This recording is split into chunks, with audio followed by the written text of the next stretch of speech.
I got like knocked out. I got kind of like group attacked, like mobbed at a party. And I did, funnily enough, it kind of speaks to our point. I did everything that people say to do that don't really understand violence. So they were like, you know, just walk away. Yeah. Just kiss him on the tip. Do everything you can. Made him more angry, if anything. Scream and cry. I just tried to walk away, you know, and I guess, you know, they took that as a sign of weakness. It's run.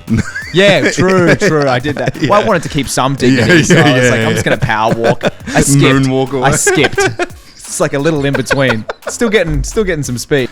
I've seen really, really funny homeless people. And they're so delusional. Being homeless is hilarious. It's a funny thing. Let's get into that. It's the same as like trans. Oh my God, yeah. You're like, it's a hilarious situation. But also, don't be a psychopath and like a David Goggins for no reason. Yeah. You're like, I can't come out for dinner, sweetie. Who's going to carry the boats? It's like, well, then you're a nightmare to be around. Like, what are you doing? Like, is this for anything? You're like, I'm just keeping... Honey, you don't have a boat. Yeah. I'm keeping the respect high for myself. It's like, you're a bit of a freak, dude. You don't know me, son. Yeah, exactly. Dad. Yeah. You don't know me, son. That's what our fathers would yell at us. Yeah. You don't know me, son. I'm like, I know, you left. Come on, man. Come back. For God's sake.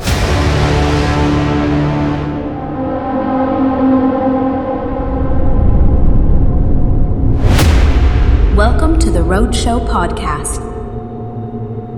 I don't know what's going on with that, but isn't that where it started? China? That's where all things start, mate. All the good things. I'm surrendering to the powers that will be. Yeah. Have you started the Mandarin? No, I think I'm just going to be like a court jester for the Chinese, whatever they need. Yeah. Just a funny white guy. I'll just do whatever. I'll do like impressions of all the West. And Yeah. Just bow to my communist Isn't that leaders. what Trump's doing? Yeah, sure. Hey, listen, we hit Trump early, dude. That's Yeah, wild. no shit. Nah, but yeah, I think I'm all about. I've said this before. I'm all about the chaos, man. You know, like when COVID hit and stuff like that, it was rough for everyone, but there was suddenly uncertainty for all these occupations that were very certain for a long time. Everyone was uncertain. Yeah. And I feel like there was this weird, you know, masochistic, sick part of me that was like, welcome to hell, boys. You know? Yeah, well, it's people that can like take that by the reins when there's struggle for the community. The alphas need to step up. Yes. You know, the alpha and the beta debates. Like, you think about it, that's a real thing. As much as Andrew Tate espoused that shit and everyone hates him for it, there are bitch humans. Sure. And when everything goes to shit, they're like, I'm gonna cry with you. You're like, Yeah, bitch, sure. shut the fuck up. It's such an interesting thing because, you know, I'm into the martial arts world as well, and friends with a lot of fighters and these sort of tough guys that do these really tough things. And you'd be surprised how many of them are very introspective, very sensitive people.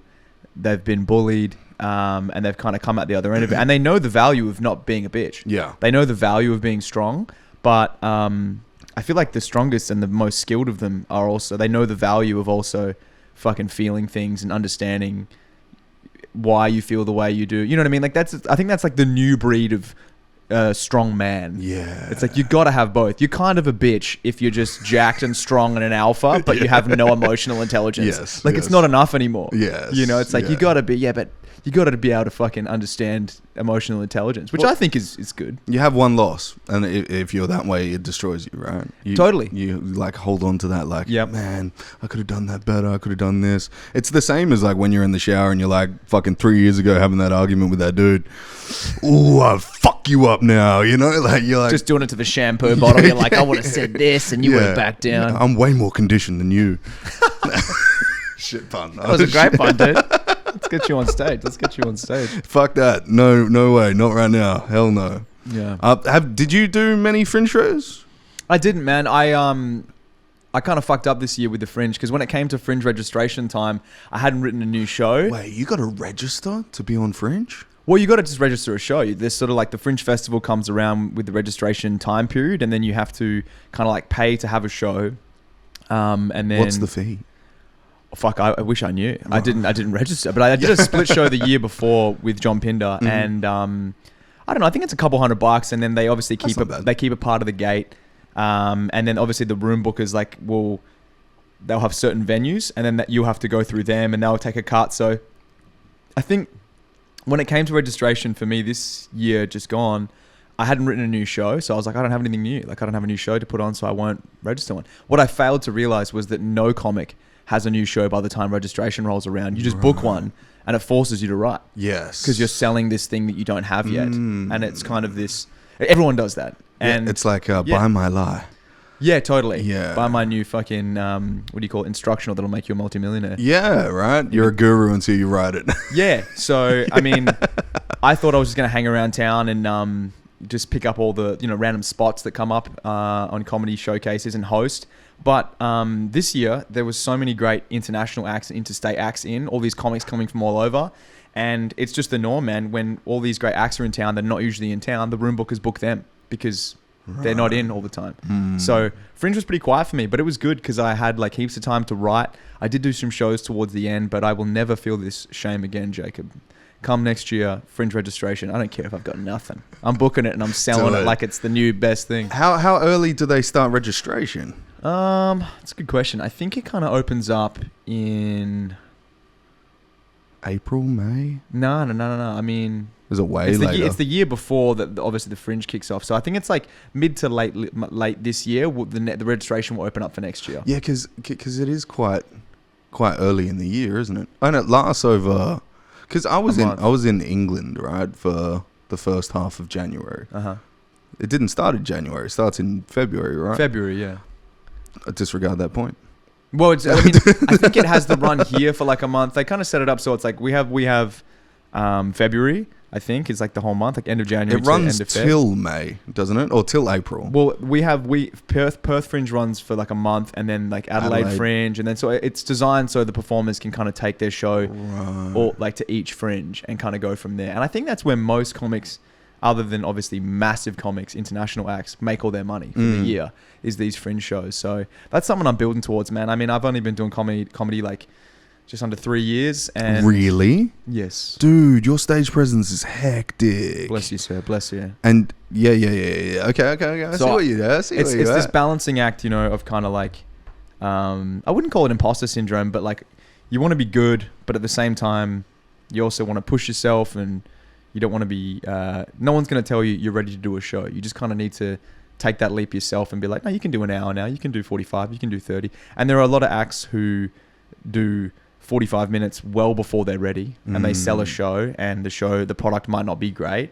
But at the same time, there are some comics who have done that, and I'm sitting there judging them, being like, you're fucking doing an hour. I haven't even seen you do 10 minutes. That's good yet. And then the following year, they've leveled up massively. Right. Do you know what I mean? Yeah, so exposure to the task. Yeah, you just got to kind of have a little bit of audacity, you know? I'm just going to be a little bit more audacious this year and start being like, nah, cool. Is it cliche to say that you have to have self-belief?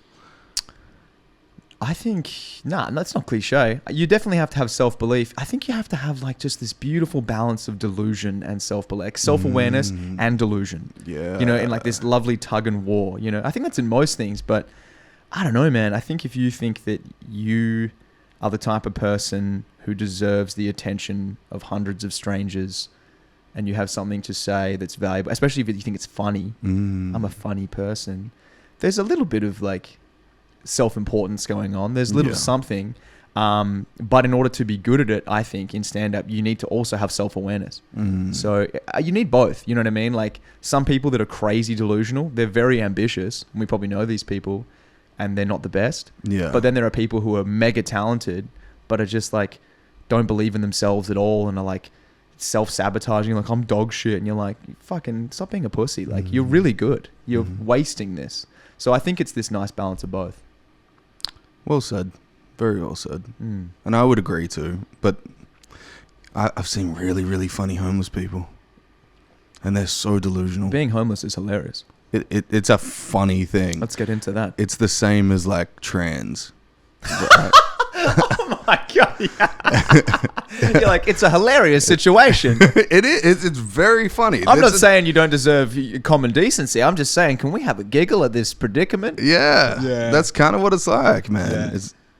It's like some people are going through some shit, and from the fringes, look, homeless isn't like a far-fetched idea where you think, or when you think rather, that back in the day, back in tribal days, nobody had huts. You were lucky to find a cave. Sure. Right?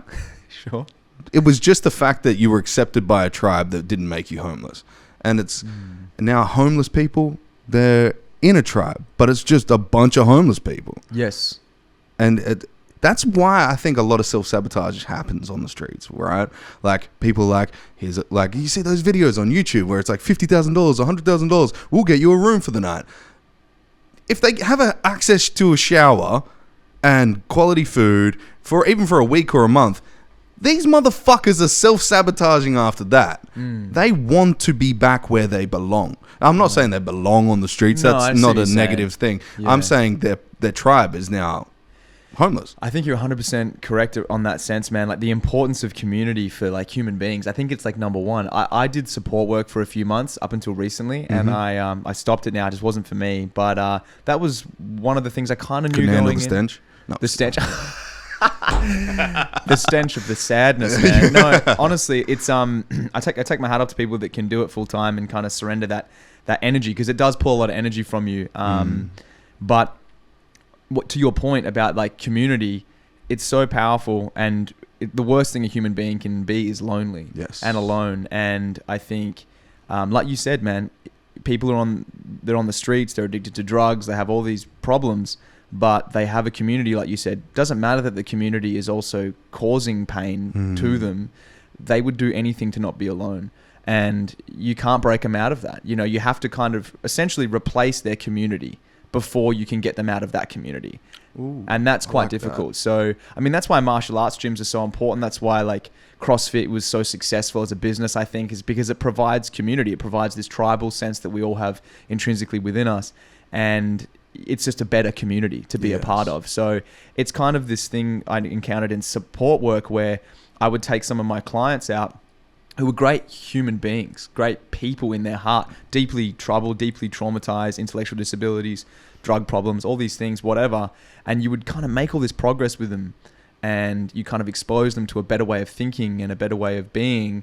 But then you would drop them back off at their crack house, or you would drop them back off at their family home that's abusive, and you know it is. And then they're going to spend 90% of their time exposed to that value system and those energies. And it's a failing battle, because you are giving them that reprieve and that kind of time away to feel better and be in a better quality of life. But then you're just dropping them back into that environment. And how do you take that community away from? Often you can't, if it's their family, or they're not willing to, because people don't want to be alone. Yes. So whether it be positive or negative, right? Exactly. Well, they say that the worst thing that you could do to a prisoner is put them in solitary, and they're around like murderers and shit, right? Exactly. And I mean, it's cliche, but it's so true. And that's why community is so important, man. Like having fucking good mates who kind of love you for you, and you get to be yourself, and having a good partner,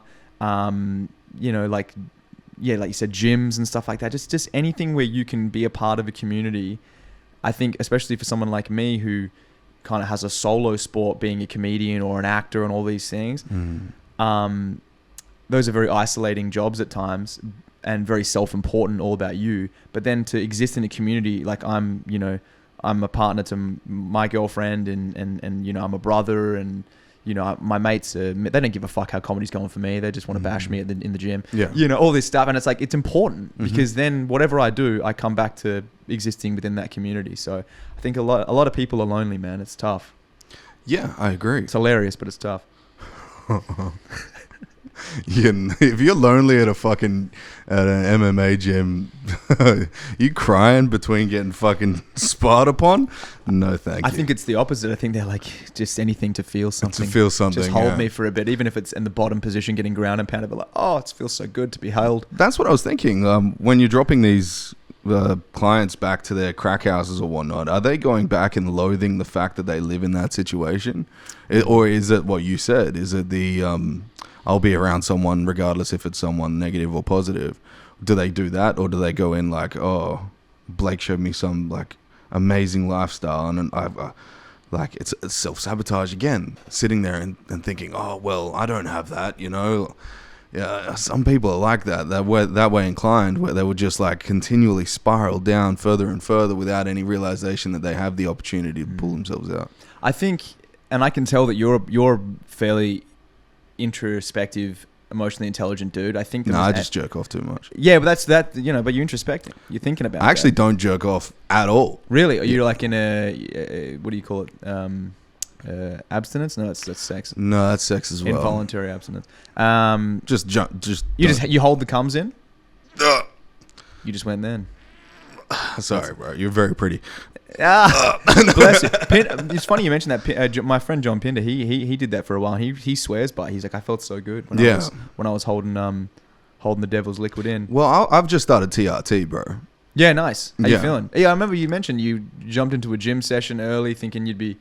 I was, whether it be mental or not, I was, what is the tricep extension, right? Yeah. I did 180 kilos on it. Good Lord. Yeah, I tucked my knees on the fucking, and then the next morning, I was like, oh. I'm done. But because of testosterone today, I feel great. Yes. Right? Dude, weird. I'm all up. Listen, I'm 28. Really? I'm hoping. I thought you were like 25 or something. You nah, lucky man. bitch. Nah, dude, see, much less impressive when you see the age. How old do you think I am? TRT is slowing you down. You look like beautiful now. Like you've just reversed the aging. Thank you. I'm gonna say 31. On the money. On the money. On the money. See, I try and be as realistic as possible in these situations because you've got very soulful. You got a zest for life in your eyes. Yes. So that automatically brings the age down. That's the jizz. It's coming out the eyes. It's being held in. I'm weeping constantly. I do that all the time sometimes, like when I work security, girls will be like, how old do you think I am? And I won't be a dick and I won't be complimentary. I'll just try and go as realistic as possible. And they're always like, that's right. You can't. And I'm like, there it is. Cool. Take care. Take 5 years off and you're getting your dick sucked every night. Yeah. I was like, you look exactly as you're supposed to.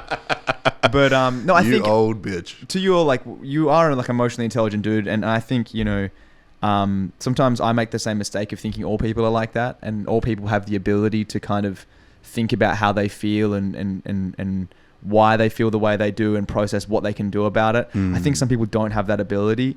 What did it take for you to reach that? I don't know, man. That's one of the great mysteries, I guess. You don't have any trauma, uncle touched you, anything like that? Not that, look, hypnotherapy might bring something out. Ooh. There's a reason I want to tell jokes on stage. There's got to be something in there. Yeah. But even just make it up. But yeah. Just a dead uncle. Just be like, you're not going to get in trouble. Don't worry about it. I'll just disgrace your legacy. It's just a dad's friend that never existed. You know? Uncle John. No, I don't know, man. I didn't. Like, my parents had me when they were 18 and 19 years old, and like they were kids. They were very, very young. They were just sort of casually dating. They were like, they weren't like together. And my mum's dad, my granddad, had died like maybe a few months prior to my mum falling pregnant. So I think she was just in a state where she was very lonely, and she was. I remember she said to me one time, it was very beautiful, but she's like, I felt like you were a gift from my dad.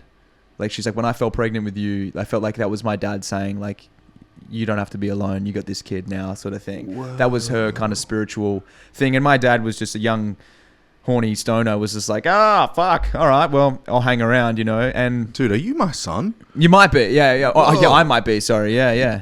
31. My partner is currently pregnant, and like about 3 weeks before we found out, her mum had committed suicide. Wow.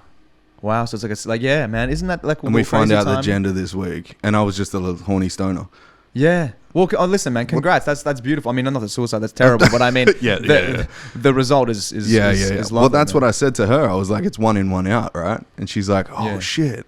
I'm like, yeah. So we're gonna if it's a female, we're gonna give her mum's name as a middle name. That's lovely, man. Yeah. Yeah. Well, look, that was sort of mum's explanation to it, and I guess it's like a roundabout way of saying that, like, I have a lot of, now I'm 28 and I kind of look back, like I try and have as much empathy as I can for my parents' situation. I don't have a good relationship with my dad. Like, most of my siblings don't. Like, he's a pretty fucked up dude, and a lot of that's his fault. But at the same time, I try and empathize and understand that, like, he's a human fucking being. You still have contact with him though? Not really. No, not anymore. Not anymore. Yeah. But, like, I don't carry like fucking hatred in my heart walking around like, fuck that guy, But my point is that, like, fuck that guy. Fuck that guy, live on it. But he wasn't a very emotionally intelligent dude. Still isn't to this day. My mum kind of was. So I don't know where it came from. I don't know. I really don't. I just think that Well, it could be the perspective or the shedding light on the fact that he didn't have that introspection. I think so, man. I think sometimes, like, you know, a lot of my personality early on was molded on just in the opposite of him. Just the spite, you know, like I was just like, I got to figure out how not to be this. Yeah. Like he seems to not take any accountability for anything. Maybe I should just take accountability for it. You know what I mean? Like maybe it was that, I don't know, but I'm super grateful because... Say yes to everything he would say no to. Yes, exactly. Someone's like, you want to share this cone? I'm like, yes. That was a sting. It's a push-pull thing, right? You can either be pulled into the hole or you can push yourself out of it. Yeah. And I think obviously some people's situations are just like infinitely more fucking... Like in support work, I would come across, you know, some people's backstories where I'm like, you are a victim. Like you are a victim of circumstance. That is fucked up. I would put my money on, and you put any human being, no matter how resilient you think in that situation from a young age, and they come out the same as you, if not worse. You know, like there are some things early on before you have any tools, any framework for life, that you just get fucked by life and you just don't have the opportunities that everyone else has to sort of develop ways of thinking and being better. So I guess that's kind of the goal of support work, but it's difficult, man. And you know, like some of these people, I would drop them back at their houses and I think they've had a good day, but they don't have the tools to understand why they feel the way they do, what's actually causing the pain. They're just kind of almost like, you know, they're so traumatized, they're so fucked up that they're just like almost in that lizard brain mindset, that fight or flight of like, I feel bad, I feel good, I feel bad, I feel good. There's no like deeper understanding because they're so fucking hurt all the time, you know? Well, their receptors broken, right? Totally. They've just been receiving negativity and that's all they can see. So when you're like, how good is this day? And they're like, oh, yeah. The lions are coming, the lions are coming, the lions are coming. Exactly, man. Exactly. And, you know, there's like a trend of, you know, they're just going for every low-hanging dopamine hit possible. You know, drugs, fucking jerking off, whatever. Like whatever the quick hit to feel good is. Not bad mouthing drugs or having a jerk, but they're just, you know, they're never accessing those higher pleasures of discipline and working towards those things. So, but yeah, no, fuck, it wasn't for me, man. But one cool moment that I had though is one of my guys. He was like this 25-year-old dude, had a real rough time, and he was like I think, which a lot of young men especially that are kind of fucked up and hurt, he was like had like a tough exterior, you know, like, and I was exposed to a lot of MMA. He knew that. I announced for the MMA show, and I was having a fight. I was having my first fight, and I was like, come, you know, let's come down and enjoy. And he watched me get the fucking shit beaten out of me, but then eventually win. And like right after I won, he was like the first person out of the cage that was there. Like he was just like, and like he was ecstatic, you know, like he couldn't believe it. He was like, this is awesome. And that was a cool moment, you know, giving him a hug right after the fight, being like, thanks for coming, bro. Appreciate you. That was the rear naked choke that you got, right? Guillotine. Right. Yeah. So, okay. But that was a cool moment, you know, and yeah, so. It's a tough world. Again, I tip my hat to anyone who does it, but it wasn't for me, bro. It was just too draining. I was coming home, fucking just sad, really? Sad. Oh, for sure, sad. And I because you would consider yourself an empath if you're taking that much. I don't think so. I'm frustrated. Like I'm very logical. I'm like I can't fucking help these people. So what the fuck am I doing? I'm just getting paid to be a hang. Like I'm essentially an Uber driver for the disabled. Yeah. I'm taking them to the shops and I'm fucking hanging with them. And it's cool if you got like a Down syndrome, but dude, that would be unbelievable. And that's kind of what I was imagining. Like this, you know, like we're going to do cool shit all day. We're going to have fun times. Like you're stoked. Exactly, man. You're stoked. I'm stoked. But you know, I guess, and this was opening my eyes. And you got Jeff, the crackhead from fucking Donegal. Exactly. With a brain injury and shit. And I'm like, oh, this is not what I thought we were going to be eating. Sandwiches and having fun and fucking grilled cheese, eating grilled cheese and just talking about stuff, and you'd be horny all the time, and that'd be funny, and you know, like circle jerk, and like I thought people said there was going to be so much material coming from you know, support work. There's not, man. Well, there is if they never see the material. No. Like I mean, it's it was just so deeply sad that there was no angle that I was like, well, no, I wasn't even. I would love to make it funny. I just don't maybe have the skills to do it yet. I'm like, this just deeply sad. Yeah. Like I'm trying to think of situations that I'm like I could sell on stage, and I'm like, they're all just really sad. You couldn't just wheel one out and say, oh no, we're just going out for dinner, and then take him to like the Comedy Lounge or something, wheel him out on stage and be like, this is Bill, he has AIDS. That's not a disability. Is AIDS a disability? I hope so. Yeah, they should be getting paid. Pay me, bitch. No. Yeah, but no, it was good. But I'm glad to be done with it now. Just working, doing other things, and focusing more on myself. Back to the selfish ways, man. Yes. Fuck helping people. I think there is values in it, 100%. But I don't think it's a necessary thing for the rest of your life. I think it's good to expose yourself to tasks that are menial and that you don't like to do, but you don't have to do them forever. Yes. The only reason as to why you don't want to be a, what do they call it? Support worker. Support worker is because you were a support worker. Yes. Yeah. No, 100. I agree with you completely, and I say that to a lot of friends or people who are kind of like, I just don't know what the fuck I want to do with my life. I'm like, well, you're not fucking trying anything. Do anything. Try some shit. Yeah. And if you hate it, that's sick, because then you know you hate that. Yeah. You know, just fucking close the door. Yeah. And I think, you know, people say like complimentarily to me, they're like, oh, you're doing so much different shit.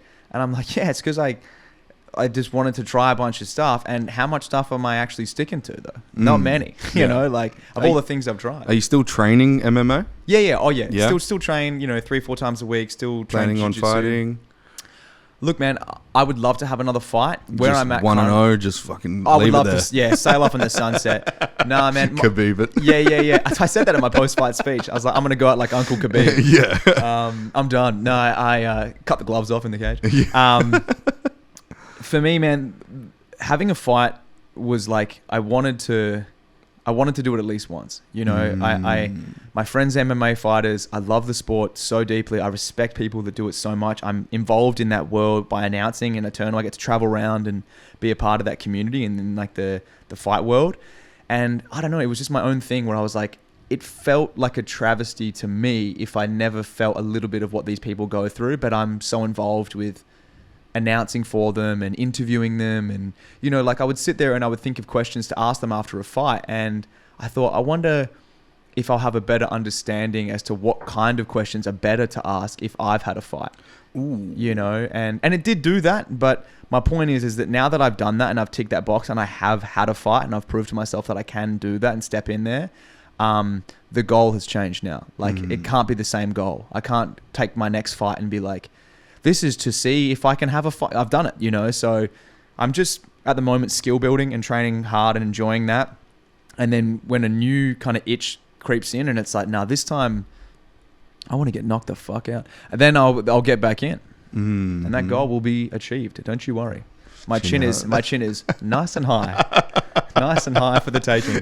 So look, I just don't want to be the guy that's like, yeah, man, I'm coming back, like fucking this, and then I never do, you know. So at the moment, just skill building, and I'm sure at some point I will give someone a nice highlight reel for their thing. My one of my friends, if you've heard of him, Matt Floyd, boxer. Yeah, boxer. He owns Pinky's Gym. Yep. And that dude, in my circles, I call him the pedophile hunter. Okay. Because he just smashes the fuck out of pedophiles. I love it. Oh, really? Yeah, he'll target them. Oh, as in like, okay, on the streets, not they're fighting in the ring with him. No, I wish that was a thing. Yeah. Because he wouldn't stop. You'd hear ding, ding, ding. And it's like, Matt, stop. He would just keep going. So he's kind of like a violent Chris Hansen. Yes. He goes out and... Yes. Allegedly, of course. Allegedly. Of course. Dude's a fucking... I take my hat off to him like every fucking time I think about him, bro. But we'll probably do another one soon, let's be honest. But when he came in, he told me that Pinky's Gym, the back half of Pinky's Gym, is rooms for the homeless, like young men and stuff like that. Wow. That want to get themselves out of it. So they'll approach him. Wow, that's awesome. And he'll put them through a disciplined boxing regime. No TV, no drugs. Clean diet, there's a kitchen there. Clean diet, exercise. And he says he's turning these people's lives around. This was just a duration from what we were talking about before. Yeah. There are people in this world that just do things for... And what you were saying about the whole MMA training and stuff. It's a way to see it from a new angle, whether that be life, whether that be struggle, trauma, all these things. You might just be a little bit scared because you saw your mum hit your dad or your dad hit your mum, right? Yes. And you're probably scared of like physical violence. Yep. And then somebody starts on you in high school, and then you fucking flinch, and then they start bullying you, and then you go into this, oh, I'm gonna fucking smoke some weed, and then weed becomes crack, and then crack becomes, we don't have crack. It just goes straight to meth, let's be honest. Yeah. What am I talking about? But this is what happens, is there's this spiral in everyday society where people, I don't know, like there's the polarity of it's a little bit crazy, because you could become the dude that makes people laugh as the way to get around it. Yes. If you get the guy on, if he tries to bully you, you make him laugh, he becomes your friend.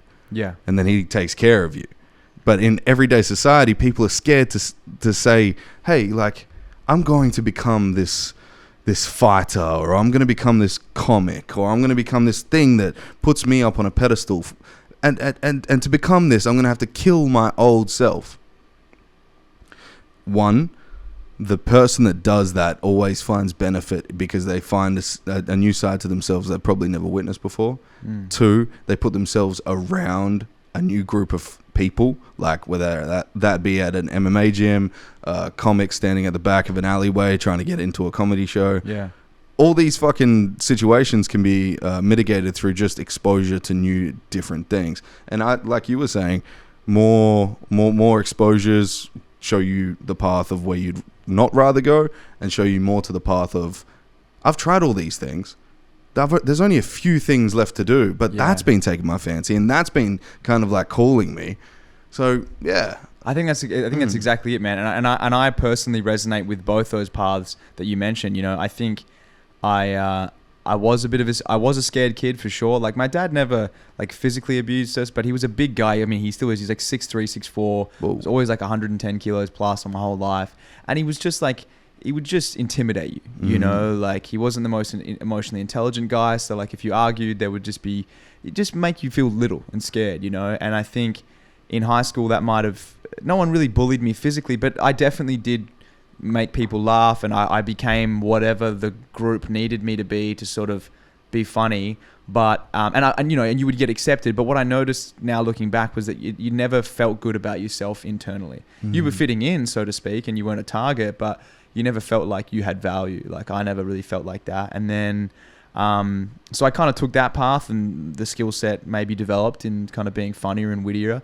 And then down the line, when I started to become a man, I was like, well, I want the other thing too. Like I don't want to be scared. I don't want like, there shouldn't be a trade-off. Yeah. I want to do both. So I'm trying to, so I did both. I was like, I want to learn how to fucking believe in myself and defend myself and you know, be fucking an alpha in that sense. But I also want to keep this other thing that I've developed, which is being funny and being silly, and because there's value in that. So I guess I'm trying to do both, you know, like I've tried to do both, and I think everyone should not become a comedian or a fighter, but I think the balance of both things is equally important, you know.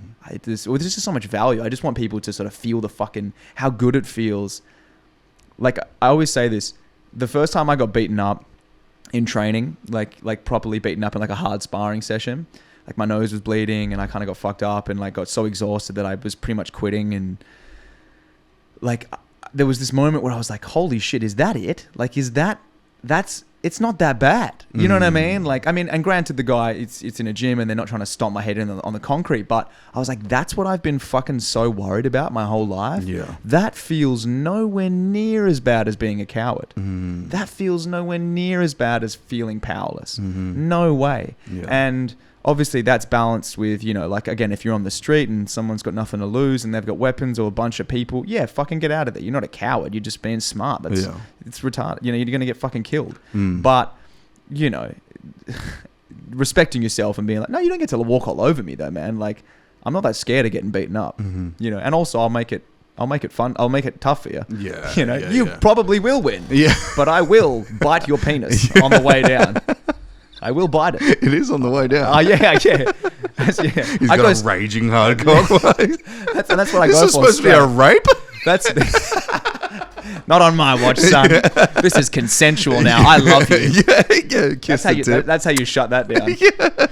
We were talking about this last night, actually. I'm going to fuck you. Okay. Yeah. Oh, I don't want to fuck that now. That's awesome. Yeah. Can we just do... Did you bring the rubber? Because I have one. I just want eye contact. That's all I want. That'll really shut things down. Yeah. That's interesting. Or then you just find yourself in a relationship 3 years later. Do you remember that time back in the day? Yeah. He's like, honey, stop being so ridiculous. Yeah, next to that homeless man. Yeah, and that's what I'm saying. You got to open yourself up to situations. People are so afraid to try things. Yeah. That guy with an erection that's trying to beat you up, maybe you have a conversation and just see what his hobbies are. Yeah. And maybe you could really connect. You could be amongst his hobby at that time. Exactly. Yeah. Is a fucking honest little part. When I was younger, I liked street fighting, right? The reason as to why I stopped was because I knocked a guy out so hard. Like, there was 3 guys. We're in Northbridge, right? And it was near the park, near Black Betty's. I don't know if you remember Black Betty's. It's Jack Rabbit Slims now. Yes. And there used to be like a bush like that was across the road, and I was like drinking like a 6-pack of Jack Daniels, and I'd finished 5, and I just cracked the last one, and these 3 guys walk up to me. These I was probably like 21. I just started like heavy steroids, right? So I was just like getting smashed, just angry young kid, right? That had like a fucking testosterone level of 2,500. Like, and that's just free test, not active test, you know? That was like, this guy was like, give me a drink, and I was like, And then I stood up. My back was to the bush, and these 3 dudes were in front of me, kind of like around me, trying to, you know, they could have been anybody at this time. I just saw them in the dark. I excused myself around them. They wouldn't let me get all the way around them, but the one dude that I kind of got around on the right hand side, who was now on my left hand side, I stepped, twist, and fucking gave him a right hook. He fell into that bush. Luckily, because he would have killed. I would have killed him on the concrete. But he fell into the bush, and I've never seen myself exhibit that much force on someone's face. Yes. So that scared me to want to pursue fighting, right? Even though that if a fucking coach was there, they'd be like, you're going to be a champion. Sure. But it scared me knowing that I could fucking do that to someone, because these other 2 just fucking legged it. They weren't there to help him at all. Yeah. And did he like... Because when you... He was spasming. Yeah. Because that's what I think that's the thing as well, is it's like when people haven't seen violence... they fundamentally misunderstand it, and I would see it all the time. I mean, it sounds like exactly, and even though you're the one inflicting violence, when you see violence, like proper violence, it's very confronting, and it's very scary, even if you're the one that's doing it. So I think that is a really honest thing, because working security, you would be exposed to real violence, and I would see time and time again situations where pretty much like that, like maybe a guy is getting fucking, you know, bullied or whatever it is, or intimidated, and I'll see the battle in his mind of like, I'm just gonna go, I'm just gonna leave, and then the alcohol, whatever's going on, he's like, nah, fuck this. And then he gets knocked out, or they get knocked out, and they fucking break their jaw, and then now it's hospital, now it's, you know, possibly lifelong issues, right? And it was all in that battle of that moment of like, and it comes from like not understanding violence, you know, same as people who, you know, I guess a little bit more woke and liberal, that are like, oh my God, like, you know, there's no place for violence. Like, you know, they just think that everyone is, you know, everyone is beautiful inside. It's like, there are some really, really horribly violent people that are, and when you haven't seen it and you don't understand it, it's like, you don't get it. So, yeah, you know, like violence could be their like second language. Yes, totally. Yeah. And sometimes, you know, I would work security events where, let's say there's different protocols for different cultures. So if there was like a bunch of like a white dudes who were kicking off, you kind of know instinctually, like, you take out the leader, you grab the leader and drag him out. The rest of them kind of cower. Like, you know, probably in your situation, you know. Whereas, like I say, an African night, culturally, there's different rules. Ooh, yeah. So it doesn't matter if you grab one of them, they all attack. And it doesn't matter. And then, because they've grown up in a different world, they don't have the same understanding of consequences that you do. Going to jail, but for some of these people, they don't give a fuck. They're like, that's better than going home. Yeah. So you're operating with a totally different worldview, and so that exposure to violence, I think, has been good for me to just understand what is possible and what's worth it and what's not. You just get a more realistic gauge. And for some people, they learn that too late by just being like, you know what? I've watched a bit of UFC. Fuck this. I'm going to sort this guy out. And then they're never the same. They're never the same. That dude could be trained in anything. And especially today. It just, you see cauliflower ear, I'm just running. Fuck that. Yeah. Well, that's the thing. Sometimes, you know dudes like fuck their own ears up to just look like they have cauliflower ears so they look harder. I mean, that's interesting. I just keep, that's like a dick pump, right? I guess it is, yeah. And it's also pretty hideous. It's disgusting. But also just train hard. I mean, just get fucked up. What's better looking is probably like the whole what's that dude's name that cut his ears off? Australian hero. Well, he's not Chopper Reed. Chopper Reed. That's the next best thing, isn't it? Cut the ears off the cauliflower on him. Yeah. Yeah, that'd be. If you see a guy with cauliflower, you're like, oh fuck. But then if you see a guy with no ears, you're like, oh shit, fuck this. That's funny. The only thing scarier than cauliflower ears is no ears. I think just visually too. Yeah. I think everyone was scared of Voldemort. Yeah. Like a dude with a broken nose, you're like, that guy's been in fights. Guy with no nose, he's ready for fights 24/7. Dude racks lines of glass, bro. Yeah. What a madman. That's an interesting thing I'm going to take back to the MMA gyms. I'll be like, if you really want to scare people, guys, let's just cut off our fucking ears. Cut them off. They're in the way anyway. Yeah. Think how much easier it is to slip out of a fucking rear naked. A rear naked, maybe not so much. But if he doesn't have it under the chin, yeah, sure. You know, they're just popping out. Yeah, just slipping out. Maybe that's the last 3 seconds of a pregnancy. Just a reverse birth. Yeah, with no ears. That's hot, man. These are great techniques, and these are not being taught in conventional gyms. You got it here first at the Roadshow Podcast. All cartilage. Just take it all off. Nose, ears. I like it. Imagine I was just thinking. Imagine instead of like an eye gouge, you get a nose gouge with no cartilage on your nose. Oh, just like bury the thumb into the. Oh. Yeah, I think street fights fair game. I'm almost certain there are rules. Have you been in a street fight?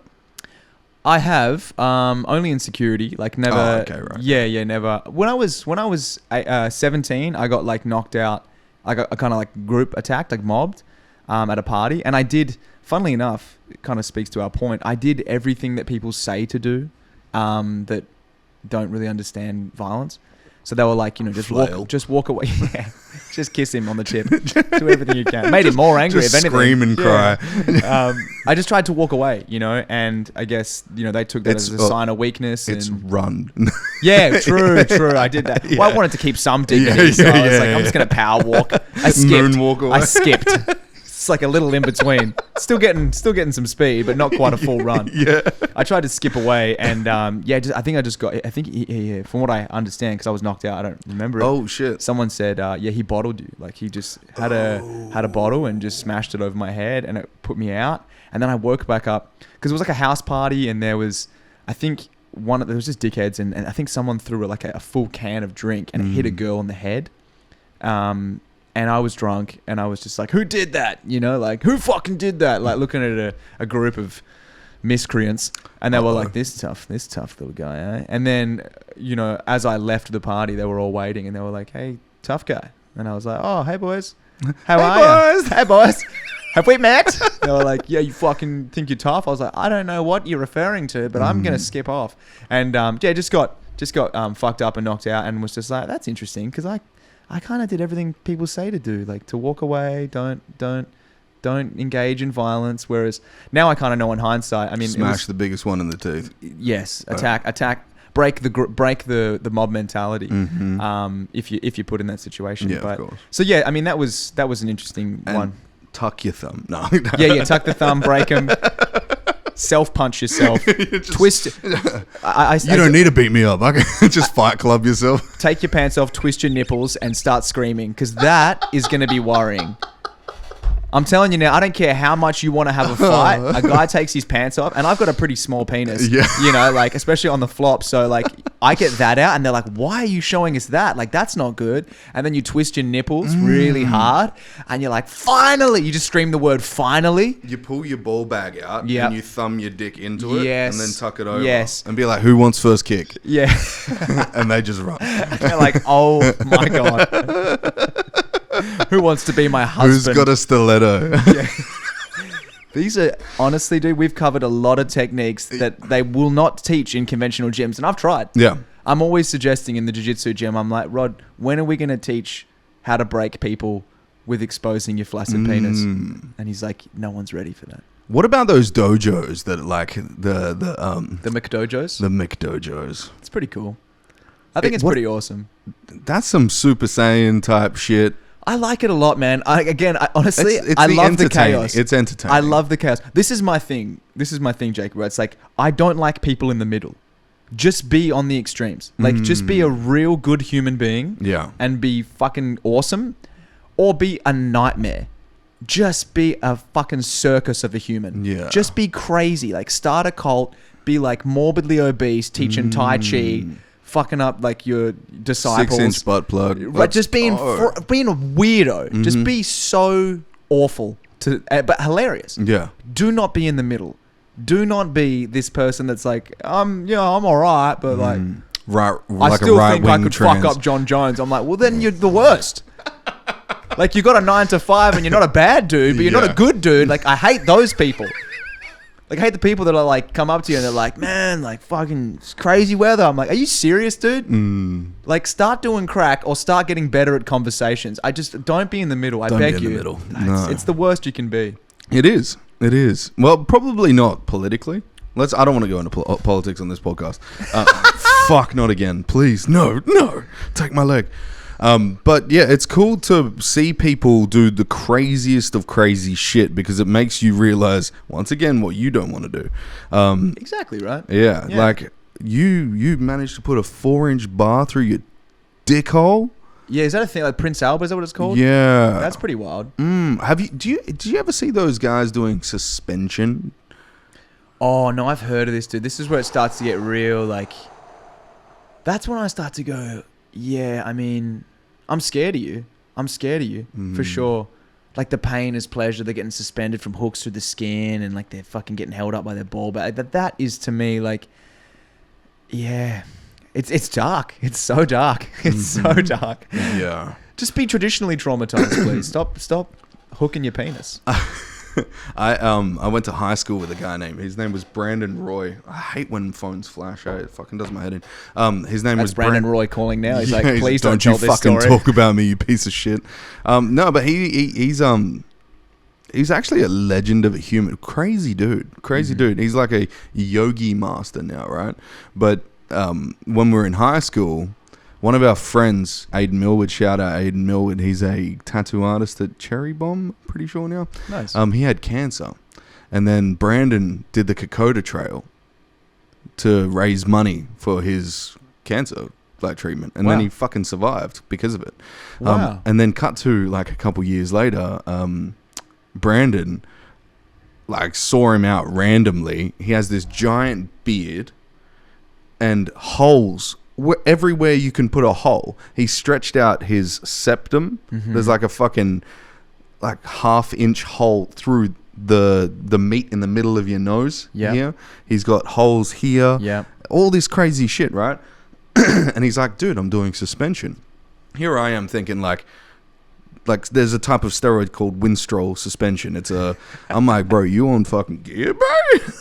But no, he was literally like, no, I put hooks through my skin. He's just addicted to, I wouldn't say it's a pain addiction, but I think it's the thrill of the chase, right? So it's like, what if my skin tears and I fall 30 meters from the ceiling? Oh, Jesus, Brandon Roy. I mean, again, he's not in the middle. Bless that guy. He's completely on the fringe. And let me say this as well. Shout out Fringe Tour. Sorry. Yeah. And I also want to point out is it's like I do genuinely love complicated people in the sense of exactly how you just said. This guy is the type of dude that will walk the Kokoda Trail for his mate. Mm-hmm. Tell me that guy's a bad guy. He's not. No. He's a fucking great guy. But he is a dude who is stretching himself out and putting hooks through his skin, hanging from a ceiling. And people are complicated. And I fucking love that. Just because you're out of your fucking mind doesn't make you a bad person. Yes. Yeah. And look, again, if you want to get real technical, it's like he's not hurting anyone. He's just doing crazy shit to himself. Yeah. And if anything, he's doing great things for his friends. And I mean, that's awesome. I love complicated people like that. I think it's what drew me to acting. It's like, what you did a movie, didn't you?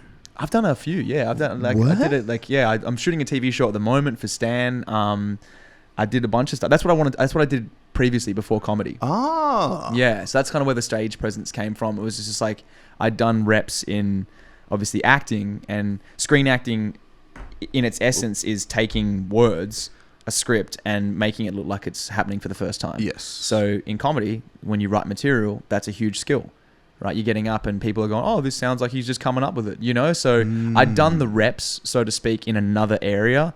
And then I've just had to learn everything else that comes with comedy, which is like joke writing and how to crowd work and how to work a room and how to understand how funny works and how to earn trust with an audience and all that kind of stuff. So there's things you definitely got to work on, but the stage presence was always sort of just there from acting. But I loved acting because of characters like fucking Brandon, honestly. These things that would come up in film where I'm like, oh, it was just more nuanced. You know, you had these kind of anti-hero characters, these people who were bad people on paper, but then would have real redeemable qualities. And I'm like, yeah, that's life. That's life. Yeah. That's real. That's how people are. People aren't all good and people aren't all bad most of the time.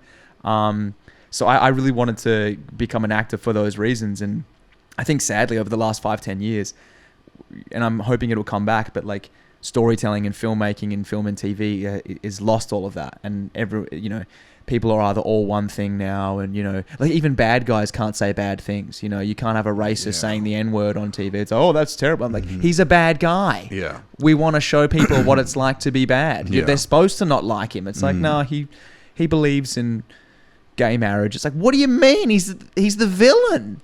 Like, he can have bad things. We can show people doing bad things and still have redeemable qualities, you know? I think that's better art, in my opinion. It is, 100%, yeah. Because you're more in depth with the character itself as an actor, right? Yeah. And as a viewer, you're kind of like, this seems more realistic. Yes. Like, that's the thing is, like, the last time I heard the N-word on any movie was like... Django Unchained? That's what Leonardo DiCaprio, Django, right? Yeah. That's where your mind goes, straight there. Totally, yeah. Because it's so visceral and real. And because he plays that character so well that you're like, I could see this motherfucker as that type of dude. Exactly, yeah. And I remember there's a great behind-the-scenes thing where Leo's talking about being on set and he was like, crazy uncomfortable saying this on and he was uncomfortable? Of course, yeah. He's like, he's having to say this shit and he doesn't, he's Jamie uncomfortable. Foxx is right there. Right, and Jamie Foxx and Samuel L. Jackson pulled him aside and were like, listen, motherfucker, like, this is just a Tuesday for us. We hear this shit all the time. Like, stop being a pussy and do the thing. They had to kind of give him permission, be like, this is art, this is the thing. Like, you're the bad guy. Like, say the fucking word. We're not uncomfortable. Get over yourself. And he was like, okay, I will. Whoa. Yeah, goddamn. And then, went into it. But yeah. Well, thanks for letting me be myself. So yeah, I think that I would love to see more of that, and those are my favorite types of stories and things like that. And I think that's how most people are. Like, I fucking love hearing about people like that Brandon guy. I honestly do. It warms my heart, and I think, not to get too deep with it, but good comedy and good movies and good music to that point. It kind of shows everyone that we're all the same and we're kind of connected. And I think the way that it does that is by being specific and by being unapologetic and showing the nuance. Because when I'll take for example, Brokeback Mountain, the movie, right? When that came out, obviously there wasn't a lot of gay love stories out there, but this was just a fucking love story. It just happened to be between two dudes, and it was so fucking visceral and kind of dirty and sad and awful. But I don't know, like, for me, I felt when I watched that movie, like, I was like, holy shit, man, that would be awful to fucking actually love someone and then you can't express that and your whole life is just hell because you can't really be you and you're hurting everyone around you. Like, it made me more empathetic to being gay than a movie. I never watched it. I never saw it. Yeah, man, it's a fucking real bummer. No pun intended. Thank you. But I mean, that makes me more connected to the I guess if you want to say like the gay cause than a movie that's just like I guess nowadays it's like they're like, well, we want to make movies for gay people. This is not for straight people. Like, it's to celebrate being gay, and it's like, cool, that's fine. But you want to kind of get people on board, and you say you want everyone to feel equal and equally represented. Yeah. Well, the way we do that is by showing that we're all the same in these same ways, not by isolating people and be like, well, fuck you. You're a white straight guy. Fuck you. This is not for you. It's like, no, these are the people that you want to understand and to celebrate and kind of bring on board, because I think great comedy for me, I love comedy that's political and it's nuanced and stuff and it's kind of hot takes. I think that's really cool. But my favorite types of comedy, and like Jon Pinder is a great example of this, is comedy that when you leave afterwards, you feel good. You're like, fuck yeah, like life's silly. Why the fuck do we take this shit so seriously? He's so right. That's fucking, yeah. Oh man, it's so funny he had that thing about his partner. When you do that, oh man, we're all the fucking same, aren't we? What the fuck? I love that shit. Rather than walking away from a comedy set being like, he had some real good points. These other people that think these things are dickheads. I like more connective, silly shit. Yes. I don't like stuff that's more like... Well, that's what comedy's for, right? That's the sacred clown type shit. It's there to be the breakdown of the intermediary, really, of like the most obnoxious, strict things that you're not supposed to talk about. Throw funny at it. Yeah. Why not? Why? Let's talk about this. Yeah. Let's break it down. Maybe we're not so different. Yeah. But when you go in there as a comedian, or if a comic gets up and gets quite political and there's a crowd that could be broken apart, well, it's going to break them apart. But if you can keep it silly, well, then you start to realize, maybe this isn't as bad. And the fine line that I like to watch is people that seem super serious, but then... like their punchlines are just like, oh, as if he just did that. Yes. Do you know Alfie Brown? Oh, the name rings a bell. Alfie Brown's from the West End of London. Dude is a fucking weapon, bro. Sure. I saw him at Top Secret Comedy Club when I was in London, 8th of March. Yep. January. It's not March yet. 8th of January we were there. And I've spoken about him a couple of times, and... He's the guy that... So Top Secret Comedy Club, you go up to the club, you pay £1 to enter for a seat, right? And then they're like, do you like the comedy? Well, donate, motherfucker. And so on the way out, you donate. And if you enjoyed it, you put cash in the bucket or you swipe your fucking card. That's a cool concept, man. It's a really cool concept. Because I like that a lot. If you really liked it, come back. Donate now, come back. But if you didn't like it, fuck off. Yes, and psychologically we owe you nothing. Like, this is a comedy show. Like, you paid £1. Yeah, that's beautiful. I like that a lot. There's a Australian comic who's doing really, really well at the moment. His name's Amos Gill. He opened for Jim Jeffries for a long time, and now he's kind of making his own mark. And I saw he had this really eloquent, funny breakdown of like an interaction he had with a journalist in Melbourne. He had like a bad set, and he was fully honest. He's like, I had a bad set. Like, sometimes you have bad sets. Like, the crowd's not on your side. It was not many people. They were mostly boomers. My stuff was very, ageist, if you will. Like, I was telling jokes, and a woman got really upset, and this journalist wrote a review saying basically that all white straight men comics are just awful and dog shit and whatever. And he replied with something comedic, and then she kind of did like a hit piece on him and went and said that the woman that he had a bad interaction with on stage was like a victim of domestic abuse, and that he knew that, and he went after her. And now he's like, he basically, look, the point is that he kind of went on and just eloquently broke down how things went down, the progress of things, and he took accountability where he felt that he was accountable. But ultimately he said, one thing that I really liked that he said was that, like, that woman had every right to not enjoy that show. It's not what I intended, but it happens. Sometimes, like, it's never my intention for people to be like, I fucking hated that show. But sometimes it just happens. Yeah. It was her right. But it's the issue was the journalist going on and making false claims and defamation and doing all this stuff. So to your point about the Top Secret Comedy Club, that's a great idea. Come in, pay fuck all. We owe you very little. We're going to do our thing. If you enjoy it, pay. If you don't, God bless you. Have a great day. Yeah. Yeah. I think that's a cool thing. And well, the craziest thing is you pay £1, and if you don't like it, you just got up and you saw Alfie Brown, you saw George Zacharopoulos, you saw, and I had him on my podcast. I didn't know he was coming for Fringe. George is such a great guy, man. Crazy funny dude, bro. Hilarious. I see him at Top Secret. I messaged him. I'm like, oh, you're in fucking Perth now? Come for a podcast. So we did a podcast, and then after George at Top Secret, you got Paul Chowdhury. Mm-hmm. A fucking Amazon special Paul Chowdhury, and you paid £1 to see him. Yeah. And all of the drinks at the bar are like £3 each, or like that's the maximum price. They're the cheapest drinks in London. They have like that's what they're renowned for. I'm gonna put that on my list, man. I definitely want to check that out. That sounds amazing. Fucking awesome, dude. It's fucking awesome. And there's a couple of other places over in London and America and all that kind of stuff that are doing these crazy shows.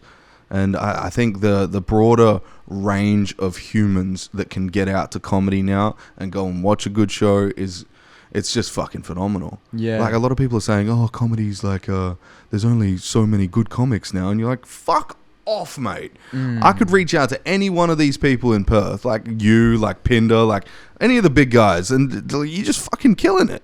Like 100% of the time. And all the fringe shit that everyone does as well. I'm not talking fringe comedy. I'm talking about fringe like activities, whatever they've got going on in their life. It seems to make their comedy fucking 10 times better. Yeah, well, I think for me, and this is my definition of it, your job as a comic and an actor, really, in my opinion, is to be a conduit for the human experience. And that sounds very fucking deep, but it's like your job is to be a human being. Your job is to kind of communicate everyday human being things that you and put a funny spin on them and give them back to people to point out and have a laugh about and be like, absolutely, fuck yes. And I think it obviously becomes very difficult when you become less of a human being because you're becoming so super famous that now it's like you're living an experience that most people aren't. Yes. But it's kind of your job to do human things. To fucking go out and work a job or have other hobbies and get different people's perspectives and have different experiences.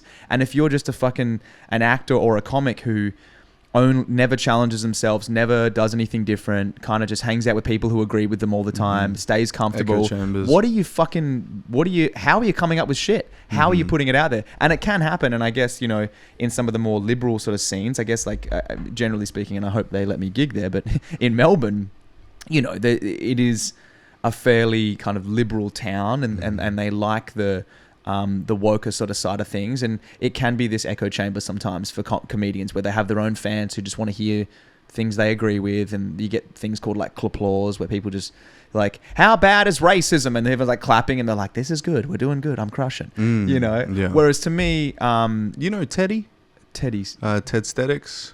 No. The guy that's and you can't change my mind. You know that guy? I don't think so, no, bro.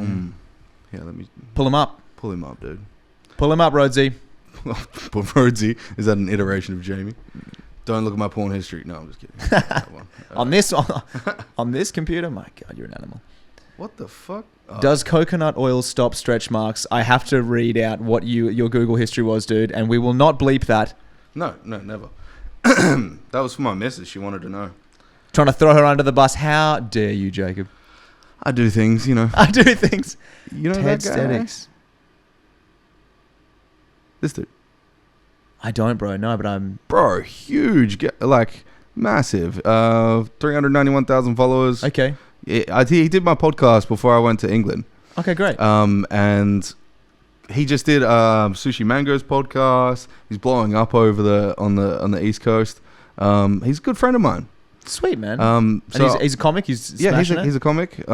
He came over for his show over here and he did the podcast. So he's got an incredibly well groomed beard and he's wearing a Street X shirt. Great. Yeah. Good guy. They hooked him up when he came over. Awesome, man. Yeah. So fucking when you go over there, I'll hook you up with him. Yeah, I mean, listen, the great thing that I'm loving about comedy, and again, I'm only in the early stages of it, is for the most part, it's a mixed bag. You're going to meet people that you don't gel with. Well, they're just not successful. Well, man, to be honest as well, like, I'll give you an example. I went to Whopper and drama school, and... Really? Yes. Gay. There was a lot of that. Yeah. But I was like, I loved it. I was doing the acting stuff there, and there was a girl in my year who we didn't get along in the year. Damn, she wanted to fuck. No, not at all. Not at all. She was just like, in my opinion, and this is just mine, and this is where it was at the time. No longer. She was trans. She was trans. Oh. No longer at the time. Yeah, this was an old. I don't want to dead name her. No, but she just didn't like my vibe, and I think she was, in my opinion, she was just very narcissistic, and it was all about her. But was she hot? Well, I can believe this. I think she's an attractive person. All right. Generally, I don't think she's hot. So she's a stuck-up bitch. She has qualities. Was she like a well-to-do kind of girl, or was she like a, one of those hot street bitches? No, I think it was more. She just. I'm so fucking abrupt with how I say. With what? With how I say things. I'm just like, is hot she street bitches? One of those dusty street bitches? I was trying to think of a dusty street bitch. I'm like, do I know a dusty street bitch? You want your dick sucked? Oh, that. Yeah. No, she wasn't that. But she was... Look, I think it was just all about her. It was just like in her mind. And acting was... Was she talented, though?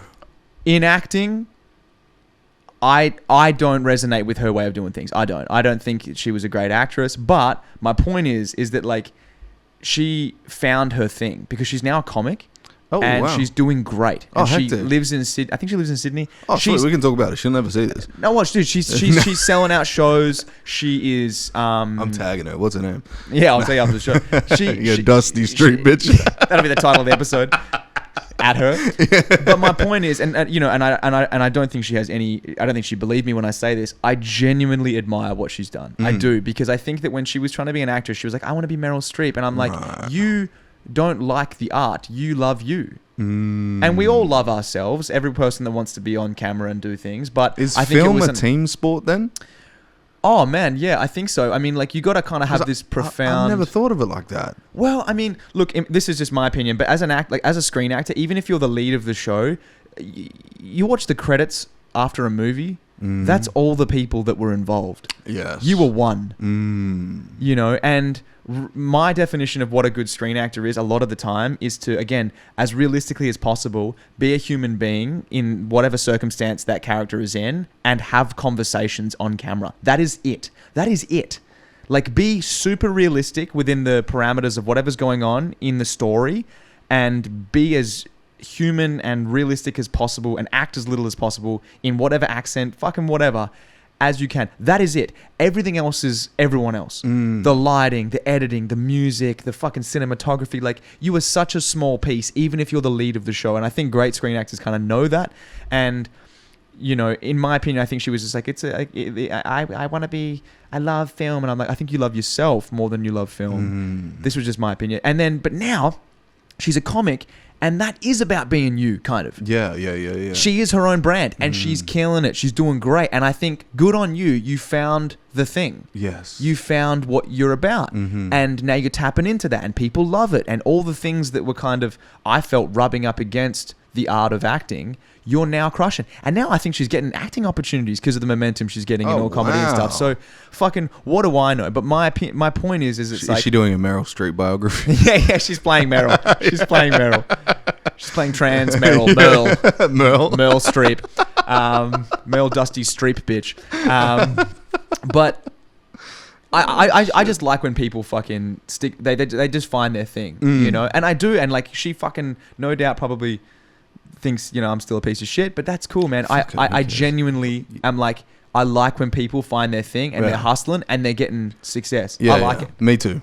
That's probably one of my favorite things, especially people, like, to bring it full circle, people that fuck their lives up and then can make something out of it. Whether you like it or not, if you're a piece of shit to others, you fucked your life up. That's good. Yeah, I like that. That's true, man. If you're a piece of shit to others, you have fucked your life up. And you might not see it like that, but that's what that is, right? If you can't handle... Well, it's not handling. I guess if you can't be empathetic, if you can't see that people are struggling, you're a piece of shit. And whether you like it or not, you can work your way out of being a piece of shit. Dad... That's my dad, your dad, both our dads. No, my dad, my stepdad, who's my dad, right? Yeah. He's the funniest guy in the world.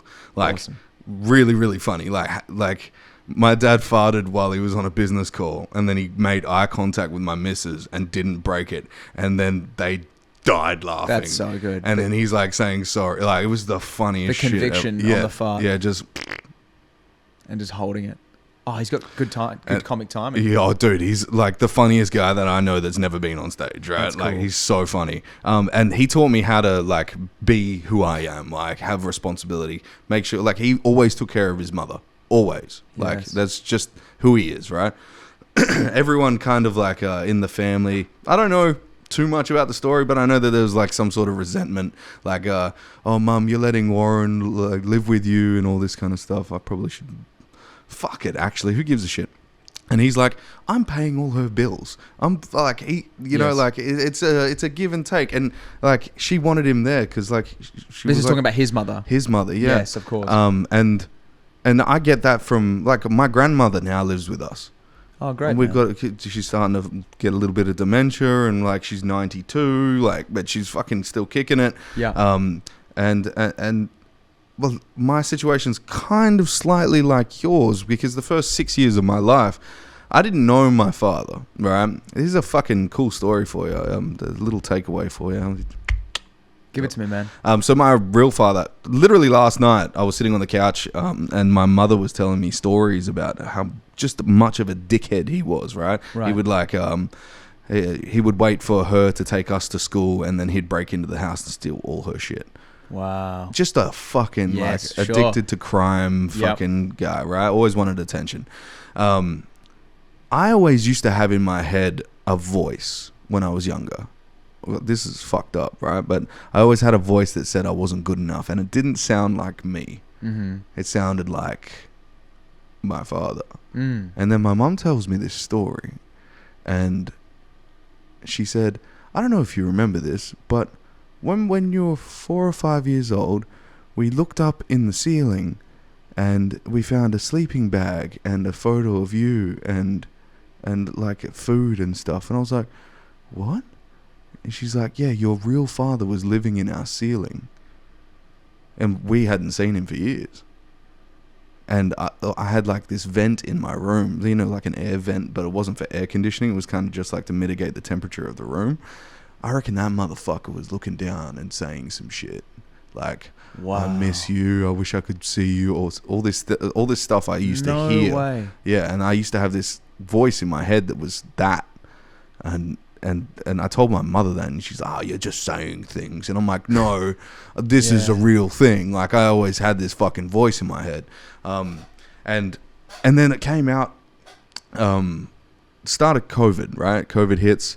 We're all locked up, and I get a phone call from an orphanage, and the orphanage said, "Is this Jacob Rhodes?" And I was like, "Yes." And they said, "Oh, we have your brother Tyrone here in Melbourne at this orphanage." And I was like, "You mean Travis? Like the Travis Rhodes? That's my brother?" And they're like, "No, Tyrone Rhodes." And it hit me. I was like, "Oh no." So he's had like another kid. He's had another kid and done it to them. And this kid is in an orphanage, so he obviously doesn't have a mum either. Holy shit. And I was like, oh no. So I hung up the phone. I didn't give an answer. And I saved the number, but I didn't give the answer, right? I was like, I just didn't know what to say. What the fuck do you say? And then I think it was 2 weeks later, about 14 days later, I get a phone call from my mum. I didn't tell anyone about it, like at that time, except for my brother Travis, and he was like, yeah, they tried to call me too, but I didn't know what they were talking about. So my mum calls me and she's like, oh, Jacob, we got to come over. She sounded really, really upset. We got to come over and have a chat. And I was like, okay. And all that went through my head was, this cunt's dead. Like, my father's dead. Not father, just whatever that is. My sperm donor. Thank you. Yeah. That's why I don't jerk off, actually. In solidarity. And she gets over, and as soon as I opened the door, I was like, he's dead, isn't he? And she was like, how do you know? And I was like, oh God. I was like, whoa. That was like instinctual. I could feel that. And then that's when I opened up the door to my little brother, who's now moved over here. Wow, man. Yeah. So what a story, brother. Fucking it's crazy, powerful right? Shit, man. So, like, you know how you found like a little bit of like solidarity, if you will, in your triumphant gains against the man that you probably see yourself as could have been. like in that your father's shadow, Mm-hmm. but you chose to be the stoic person that you are, and pull yourself away from it. It doesn't matter if you're in the middle of the chaos or if the chaos is 30 years behind you. You can always pull yourself out. There is always a lever to becoming a better person. Yeah. And whether that, on my front, whether that is your father or my father leaving you alone, that's how you could see as him being a better person. If he's left you alone to be a better human, that's a good dude. Yeah.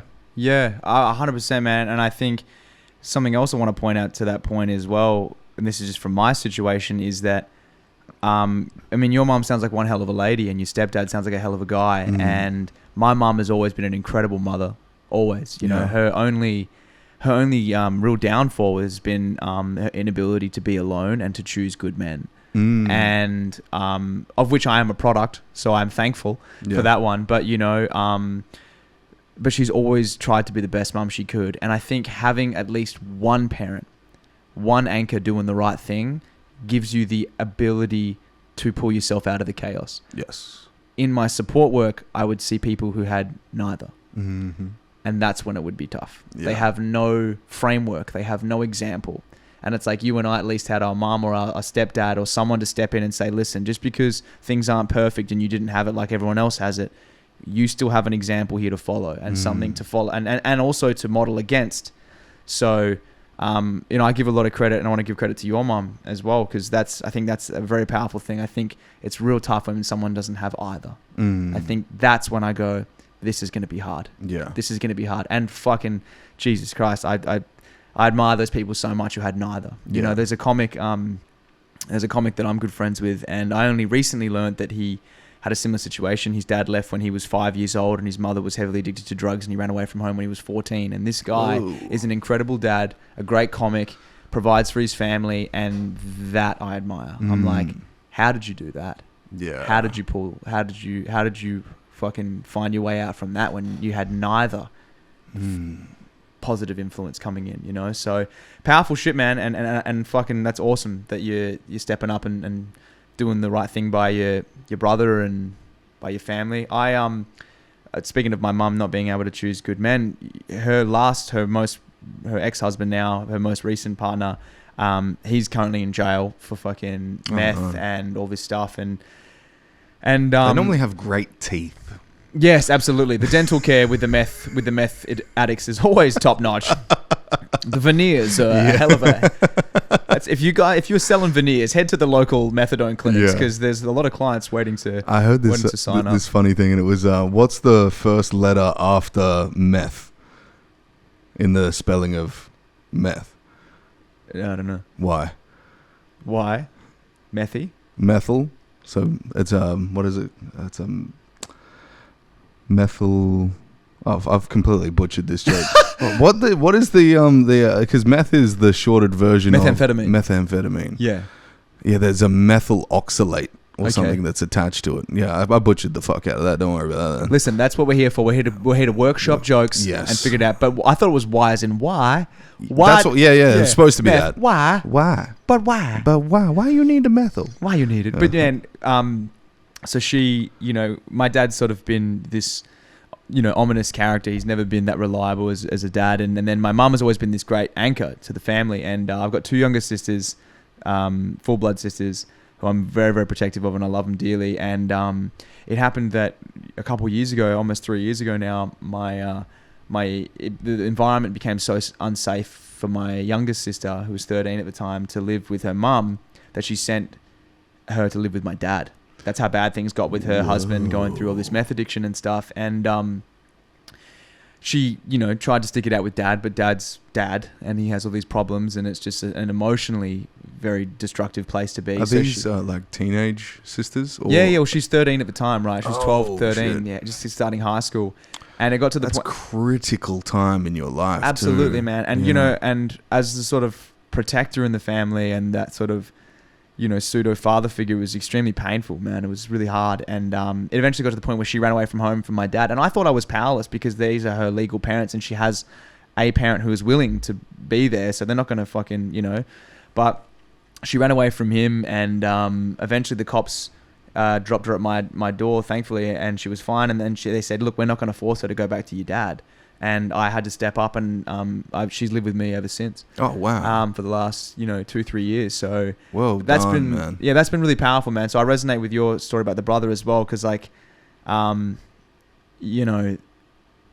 through all my pursuits of whatever I'm doing for myself, I've always had that very meaningful thing to come back to. It's almost like a superpower, I mean, it feels like a thing that people would be like, oh, I'm so sorry that you're going through that, and that's not your responsibility, and you're a great guy for doing it. But really, it's helped me so much get over my own fucking shit, because I'm like, oh, who cares? You didn't get this audition, this fucking role. Get over it. Yeah. Oh, you fucking bombed, did you? Well, you're coming home to take care of your sister. Like, are you a bad dude? It's like, that's something that I feel intrinsically that I'm the most proud of, being able to step up and be that kind of strong male role model in my sister's life. And she's doing great now. And thankfully, things have with my mum have incredibly improved. Like, he's obviously in jail, and she's got 2 young sons to this guy. So she's been a single mum, having to rebuild everything. And now it's at the point where she's about to go back and live with her mum, and that's gonna be fucking tough, man. Sorry to get fucking emotional on it, but it's gonna be tough, bro. Well, the beautiful thing is you still have a relationship with your mum. Oh, totally, yeah. So absolutely. You can go back and see anytime. But whenever. that phase, man, that phase of being her dad, so to speak, and being that person. Although it came with its own problems, and it was incredibly tough energy wise to sort of balance my own things with that. That's coming up very soon, that she's going to officially go back to live with her mum, and that's going to be real tough. It's going to be fucking like, oh, I liked being your dad. Yeah. I liked being that. And we'll always have that relationship, and no doubt she will thankfully not be a dusty street bitch. She won't, because of what I've done. Yeah. She will dare not do it to me. Yeah. She cannot. But the, I guess the exclusion from your household will probably instigate a greater, relationship as brother and sister. Exactly. That's a great point, man. Yeah. Rather than father and daughter. Yeah. My girlfriend said that too. She's like, now you guys can get back to, being brother and sister, and there's a deep bond there, But you've probably also instigated a little bit of respect for men. Yeah. Yeah. Hopefully. Yeah. Because you're not the only dude that would do that kind of thing, but she needs to know that as well. Like, there are good men out there. They're dickheads that end up in jail and doing meth, but there are also guys like yourself that can be that stone, that rock for the family. Yeah, for sure, man. And it's been great practice as well. Me and my partner have been together for coming up to 5 years. Congratulations. I'm 28. Thank you, sir. She's a great lady, and we're gonna probably have kids in the next couple of years. We never really had time to be by ourselves yet, because obviously the situation. So I think we're going to take obviously a couple years to kind of, travel and just enjoy being together by ourselves. But then when we start a family, man, I've got all this sort of extra practice. Yeah. I mean, I started at 13, which is getting dropped right into hard mode immediately. But, I've got a lot more, tools, I think, that first time dads won't have. So that'd be cool. Yeah. Yeah. Well, I'm about to get dropped in at fucking heavy, dude. Obviously, your first kid? First kid. That's awesome, man. Are you excited? Scared. Yeah, of course. I'm shitting myself. Well, what are you scared about? Are you scared, obviously, because you know that... I never got to see my stepdad as a father of an infant or a small child, right? So I don't have the configurated scaffolding of what it is to be the father of an infant. I've seen my mates, well, actually, quotation, I've seen my mates try and be fathers to infants, and then they end up splitting up with the mother, and then she becomes a single mother. And lucky I'm still friends with her, but not so much with a guy that can leave his family. Yeah, that's probably a deep wound for you too. It's something to... Yeah, I kind of... I scratch that itch every time it comes. I'm like... No, thank you. So, yeah, to see it. Basically, I've got it down to a one sentence: is don't leave the child. Yeah, it's a fucking great, simple. Just don't leave it. Modus operandi for being a dad. That's all it is. Do not leave the child. Just don't leave the child. Yes. Yeah, and that comes to be with Korea, like wherever this fucking path of this podcast takes me, the child's coming. You know, like, and I'm always going to have the awareness. I don't ever want to be the dude that's like, oh, honey, I've got to go to work in the States for a week. And then spends, you know, like 4 out of those fucking 7 days in Vegas jerking off a hooker or trans hooker. I don't know. Yeah, of course, because you got to go hard on it. So you don't feel as much guilt. Yes. Yeah. You're like, I didn't even enjoy it, honey. Yeah, it's how you remain on the fringe, right? It's how you remain. And we've extreme. talked about the importance of that. Yes. Because I'll cut you out of my life if you're going to go right in the middle with just a regular hooker. Regular hooker, dude. You got to make it. I want a suspended trans hooker is what I want. Yeah. I want a heart attack on cocaine with a belt around my neck and a fucking dildo up my ass. That's the way you want to go out. Yeah, 100%. With a limp jerk off. With a limp jerk off? Yeah. If you have ever done cocaine, and you tried jerking off after it, bro. Right. Well, no, you know, I haven't done the cocaine side of things, but I remember the first time You've never done cocaine? I did it. Well, no, I haven't had the limp dick part of cocaine. I've done cocaine once in my life, at a mate's sort of like birthday thing, and he was obviously shouting, and he said, yeah, you know, come in. And then, you know, my heart rate was jacked, and I felt like a little euphoric and wanting to talk a lot, but that's just me anyway, without the euphoria. Yeah. And I kind of asked him towards the end of the night, I was like, hey man, how much do you think I've had, like money wise here in Perth? And he's like, I don't know, man, like fucking $200. I was like, $200?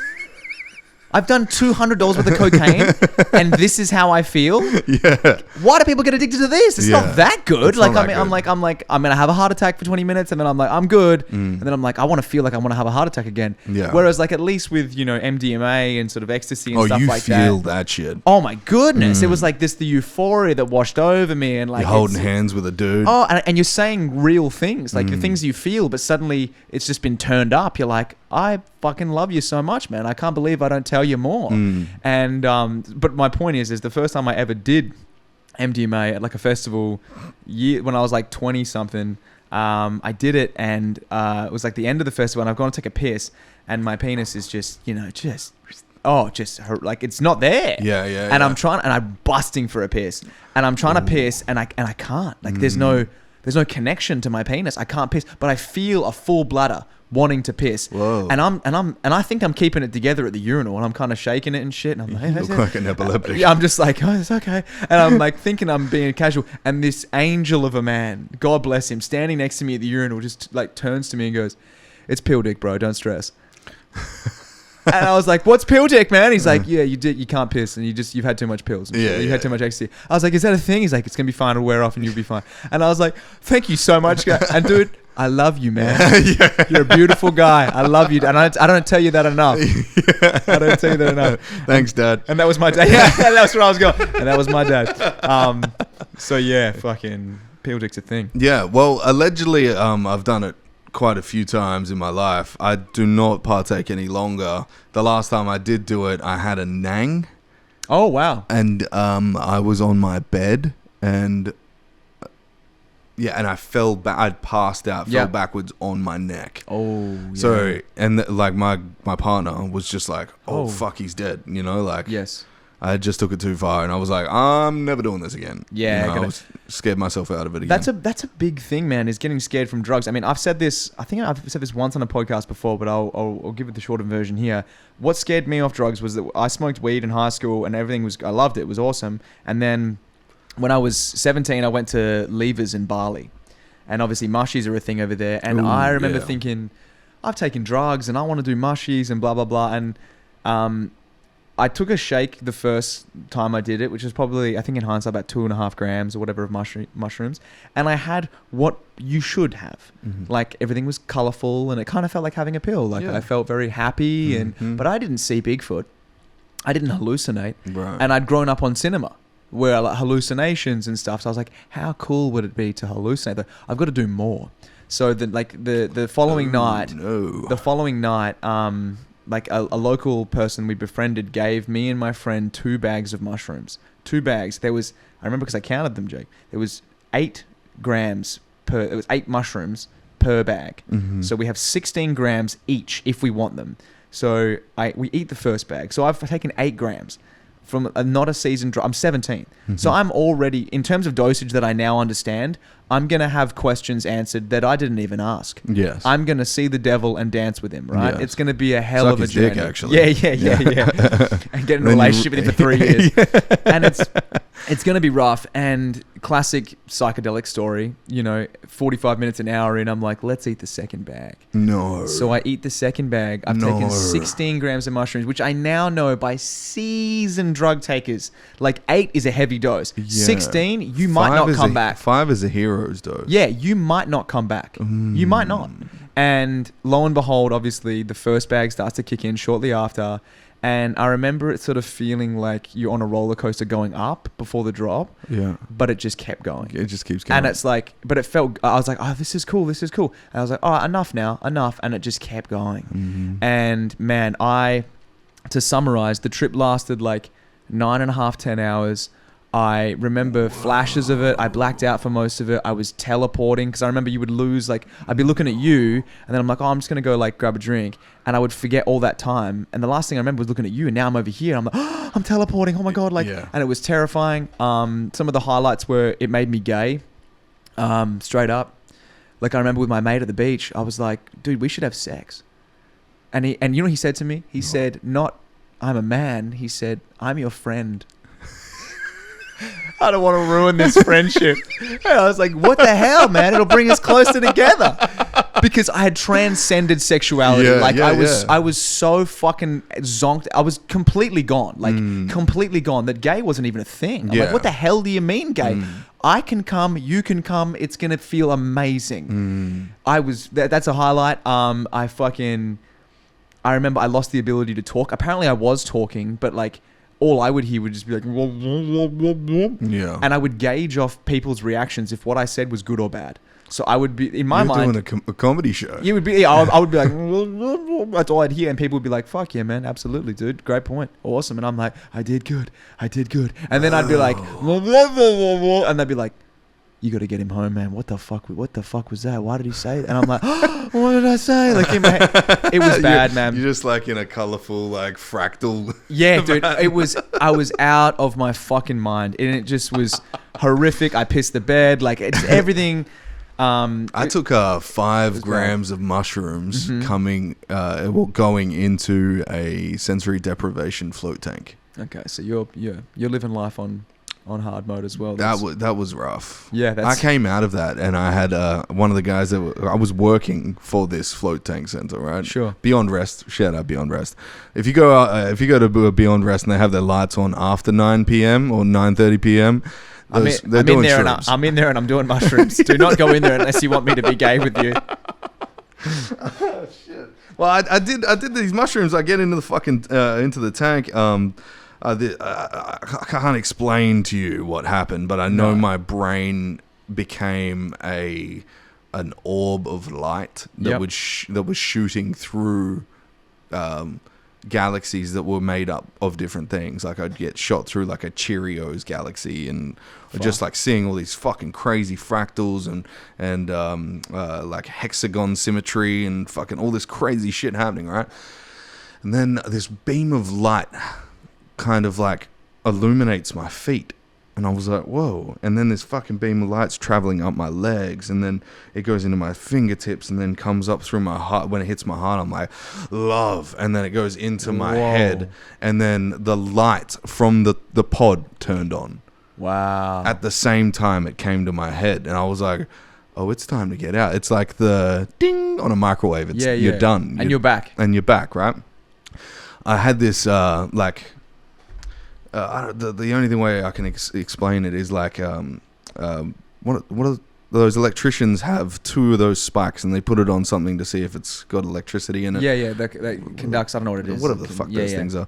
I put my foot on the earth because I've been suspended on top of this water. So I put my foot on the earth and I just get this rush of endorphins. Like I've just reconnected with the earth. Like welcome back. God. And then I just felt like I don't know if chakras are a real thing. Sure, but you felt something. But I felt like everything was in line. Like I just figured out everything. Yeah. And then I went and had it. Like, so they do this thing at Beyond Rest. This is a fucking free commercial for you.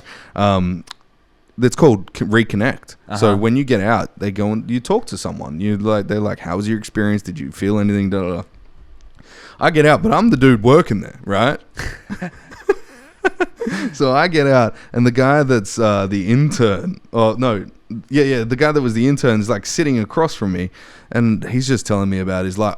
Like you teleported to this time, and he's telling me about his life, and I'm sitting there dead silent, and he's like, after he finished, I must have said something, right? Because it might have been the yeah, sure, but I felt my mouth move, but I was just looking at him without any expression on my face. Just like he's telling me some sorrow, some trauma, all these fucking different things, and I just didn't give him the reaction the that standard everybody polite else reaction. Yeah, like oh yeah. I was just like, yes, you've been through trauma, yes. And after it, he's like, dude, thank you so much. Shout out Purav Shah, by the way. He's a legend. He was like, thank you so much. And literally, I had in my fucking mind, I don't know why, I said to myself, not out loud, I said, I am God.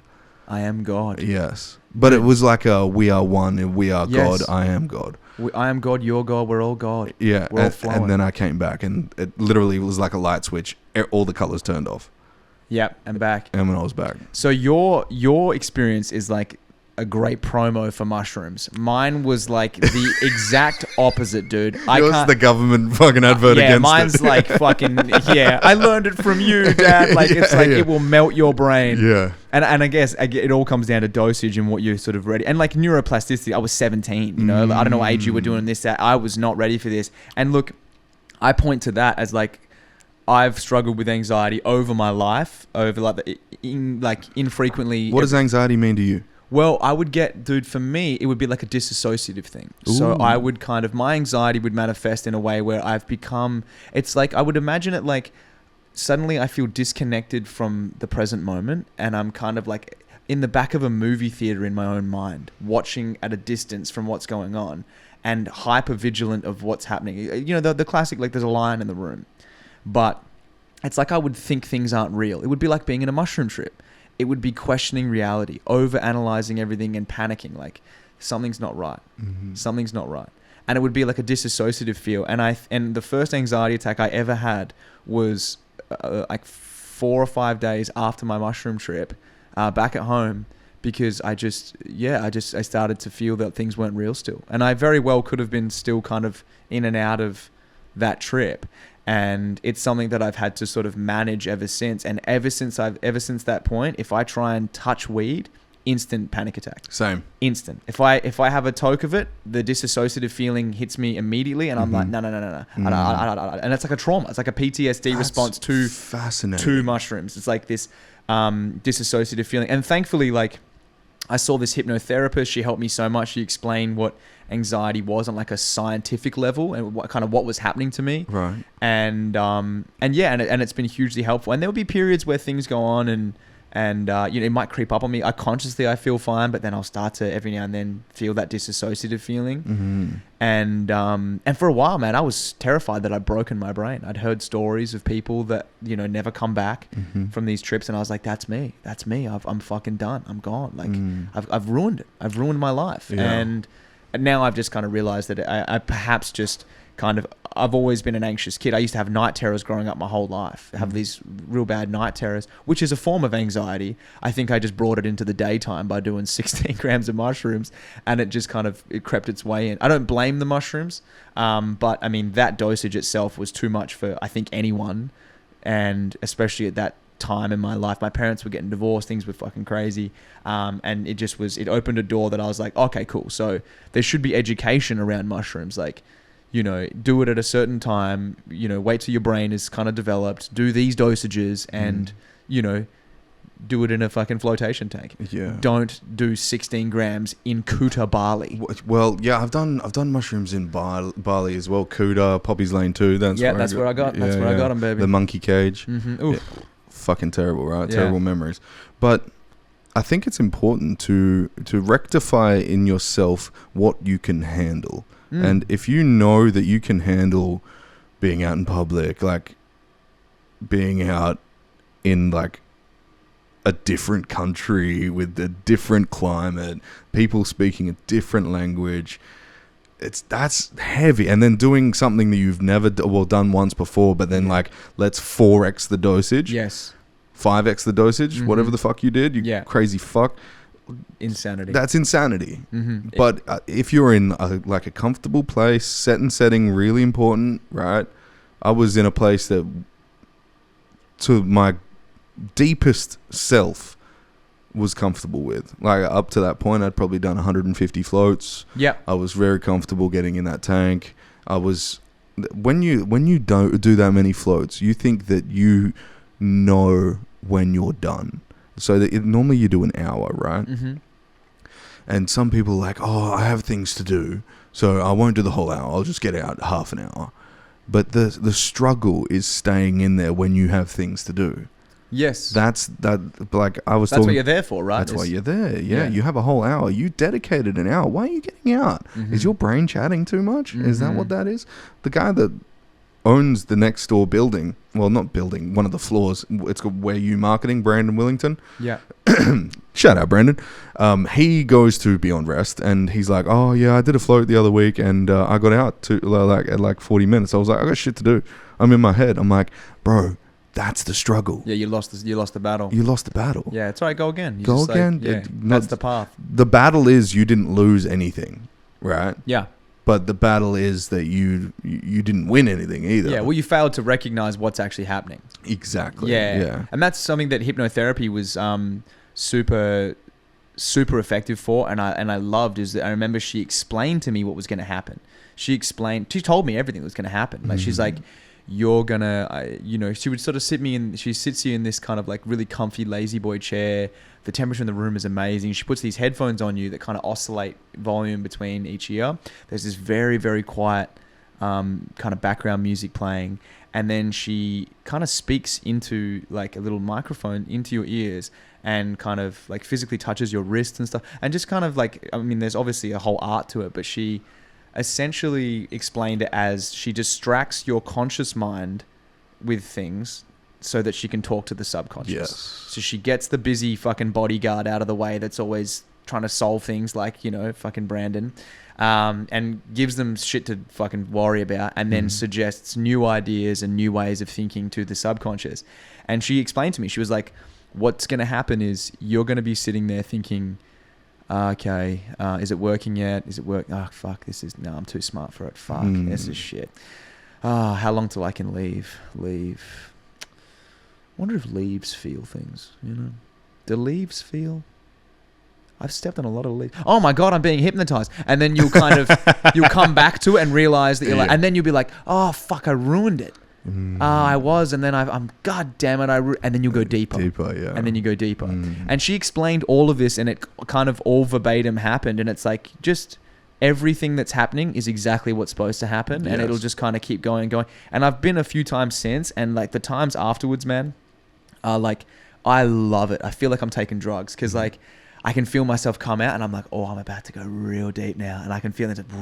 And the relaxation, man, when you come out of that, whatever long she does, 30 minutes, 45 minutes, when you wake up and you can't squeeze your fist, you just like it's like a full body one of that. And she actually recommends, she's like, just give yourself half an hour. Don't drive yet. Yeah. Chill out. Like you're in a real like low state. Let's just sit in it and kind of debriefs and stuff. And man, it's been really powerful. It's been really, really powerful. And I recommend it to everyone who's kind of struggling with some shit that they can't seem to think their way out of.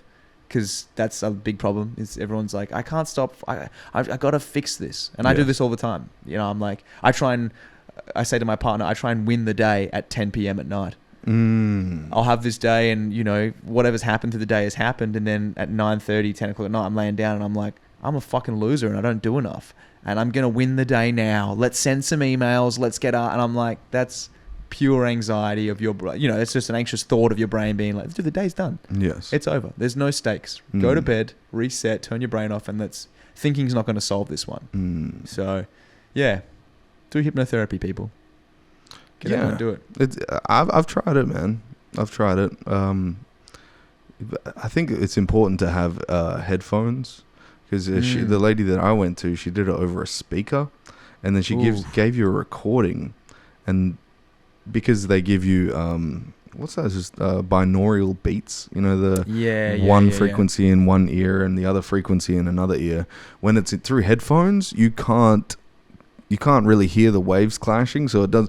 Normally, if you hear binaural beats through one speaker, the two different frequencies will come out like woo, woo, woo, woo, woo, woo, and you're like, what the fuck is that? Yes. But if you have the stereo imaging, so you have stereo one, left and right, it's going from the left right side, your brain actually has to make up the frequency. So it kind of gets to, so it'll think like if I'm getting 458 hertz in my left ear and 460 in my right, it's thinking between 458 and 460. So that's theta wave, or like one of those fucking waves. Yeah, theta, beta. Maybe that's the name of the podcast. Nothing beta about me, baby. I'll turn these headphones off. Yeah. Trying to turn me into a soy boy with these fucking beats. I won't do it.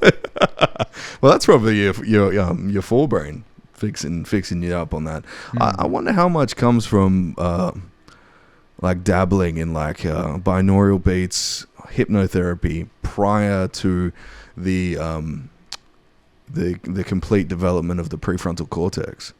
So after the age of 25 as a man, you're a little bit more hardened. Yeah, a little bit more hardened. I wonder if like they've done any kind of studies on that. That'd be interesting to look into. Yeah. But I think ultimately the exploration of just trying to not fix, that's a bad word, understand yourself, and you can never get rid of the trauma. That's what people think. They're like, oh, I'm going to do these mushrooms, I'm going to do this hypnotherapy, and I'm going to be fixed. Nothing's going to get to me anymore. Yeah. That's really not it. It's really your whole condition is the constitution of the foundation you've been given, right? Yeah. So it's like you've gone through these things. You can choose to be a bitch about your situation, or you can choose to be the man. And it depends on how you want to fucking... Like, I think it's necessary to be anxious. I think it's very necessary. Because if you're not anxious, why are you so comfortable, bro? We're on a spinning ball in the middle of nothing. Yeah, and you're like, everything's good and dandy here. I don't have to question fucking anything.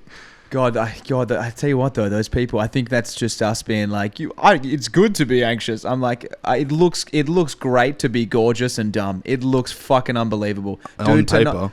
Oh no, man! But when I I work security sometimes at the Cottesloe Beach Hotel. Some of the most beautiful dumb people in the world. Collectively, 3 brain cells in that whole place. And I tell you what, they look like they're on cloud 9. They don't know that they're supposed to feel bad. They're just they're living. Sure, like pain will come from eventually when they the beauty fades, and then they're like, oh, I don't love my husband. This is crazy. Change to heroin because cocaine is too expensive. Sure, all these things, right? But oh god, what a ride up until that point to be beautiful and dumb. That's the recipe. Isn't that the craziest thing ever? As a man, right? Unless you gay as fuck, you don't really have the option to be a leech. A leech. Leech off another man's wallet unless you work for them, right? Right. And it's not really that. If you work for them, unless they're paying you straight out of the pocket for sucking their dick or something, you're working for a company. It's a service or whatever you're saying. Yeah, but like women can be that beautiful that the man will just pay for the life. Yeah, true. There's still there's like sugar daddy. There's sort of like sugar mamas and these like kind of gigolo guys who are making old rich ladies feel good and kind of living off their wallet. Yeah. But I mean, I hear what you're saying. There's genuine career path to it. Yeah, there's no man out there that feels good about taking money from an old lady for fucking her. There's not one dude. I bet you anything, because he's thinking, oh, I can't make this money myself. Deep down, you think he feels that? Deep down, yeah, 100%. I think every man has that, and the push against that, it gives you anxiety. It gives you if you can't build it yourself, you a beta bitch. I mean, you built this table in this studio, so I mean, you can build things. I built this table that wide so I wasn't a beta bitch. Dude, I'm telling you, as a guy who cannot use his hands whatsoever. You can. I've never done any trades other than glazing, and I quit that shit. Listen, if I had the wherewithal and I sat down and was like, but the natural interest to build things is not there. It was necessity. Sure, but when you can put me in a corner and be like, you're gonna build your way out of it, and I'm like, I guess this is where it ends, baby. Like, to give you an example, when like my partner, my girlfriend and I, we fucking have to build like furniture together. IKEA. IKEA, whatever it is, whatever it might be, I cannot handle or understand to read instructions to build. I will build. You tell me what to do. And I have no shame. I highly doubt that if your sister that lived with you, if she was up on a ledge, I had to build a ramp up there, and you had a pile of wood, hammers, and nails. Yes. And there was a guy that's up there that's like, you have one day to come and get her, otherwise she's getting the throat slit tomorrow. Yes. You would build a ladder or a ramp or whatever it is within fucking 10 minutes. God, what a twisted carpenter serial killer. He's like, I want to see you build a glorious ramp and I want it varnished and sanded. This is literally how they finish the TAFE courses in Midland. Yeah. That's pretty good. But the problem they had is that no one had loved ones to put on the pedestal. So they'd put like just a crack pipe up there and be like, I will smash this pipe unless Does anybody want this pile of wood? Yeah.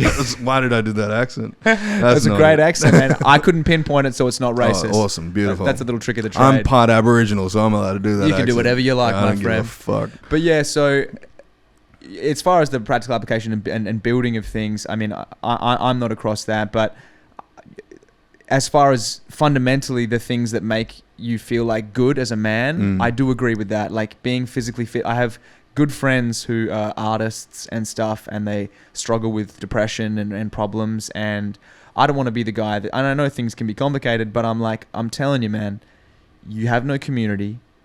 You don't exercise. Ooh, your testosterone is super low. You've not ticked any of the boxes biologically to be a happy man. Yes.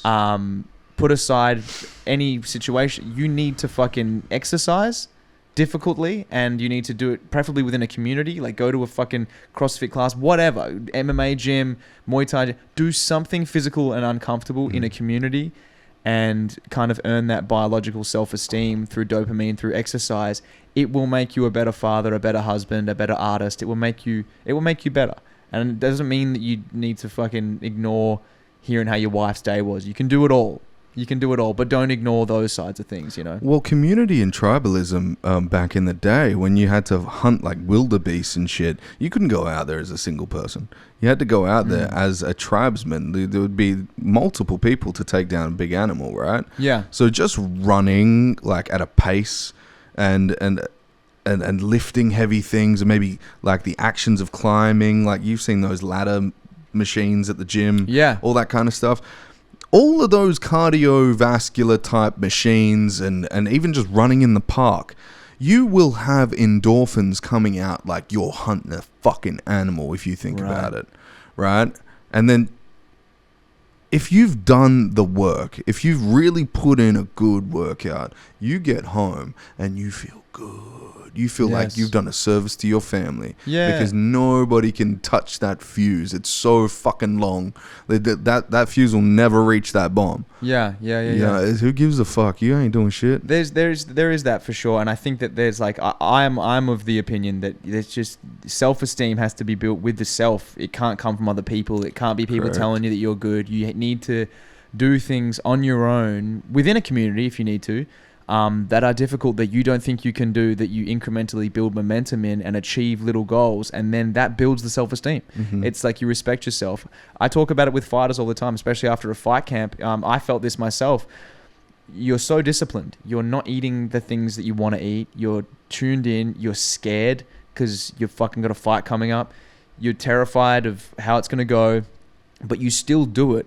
And I've never respected myself so much as when I was in my fight prep, because I was so scared and I was still doing it, and I was so uncomfortable in a lot of the things, but I was still doing it, and I respected myself so much. But straight afterwards, then you can eat what you want. The fight's done, and you're coming off drugs essentially. You're like, you can, you're fucking having a vape, fucking drinking, eating what you want, and you're like, oh, I respect myself less. I miss the old me. I mean, you see that there's a famous bit of footage of like Mike Tyson crying to, I think it's Sugar Ray Leonard, about how he's like, I was a destroyer and like I was a piece of shit, but like I miss that guy because now I'm a bitch. And he's like, and I think he's talking about that thing. It's like, I was not a good person, but my God, was I was feared and respected, and I was scared of myself. Like I was so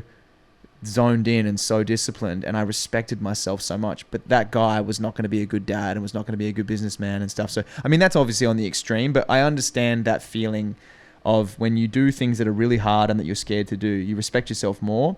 And then when you're not doing those things, there's a ceiling put on how good you can feel. Yeah. And I guess it's this constant battle, right? Of like, do enough things that are difficult, that you respect yourself enough, but also don't be a psychopath and like a David Goggins for no reason. Yeah. You're like, I can't come out for dinner, sweetie. Who's going to carry the boats? It's like, well, then you're a nightmare to be around. Like, what are you doing? Like, is this for anything? You're like, I'm just keeping... Honey, you don't have a boat. Yeah. I'm keeping the respect high for myself. It's like, you're a bit of a freak, dude. You don't know me, son. Yeah, exactly. Dad. Yeah. You don't know me, son. That's what our fathers would yell at us. You don't know me, son. I'm like, I know, you left. Come on, man. Come back. For God's sake.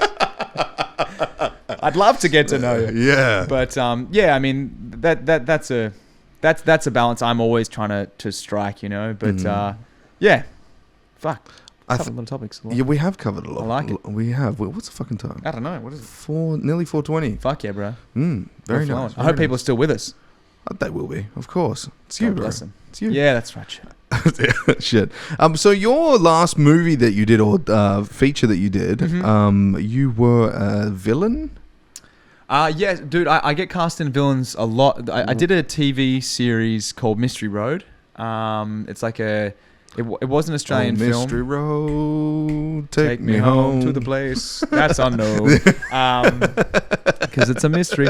No, it was originally a film, and then it got turned into a TV series, which is a great fucking TV series. And the first 2 seasons were with the original cast from the movie, and then in the 3rd season, they went back to the origin story. So it was like the younger version of the characters based in the 90s. Right.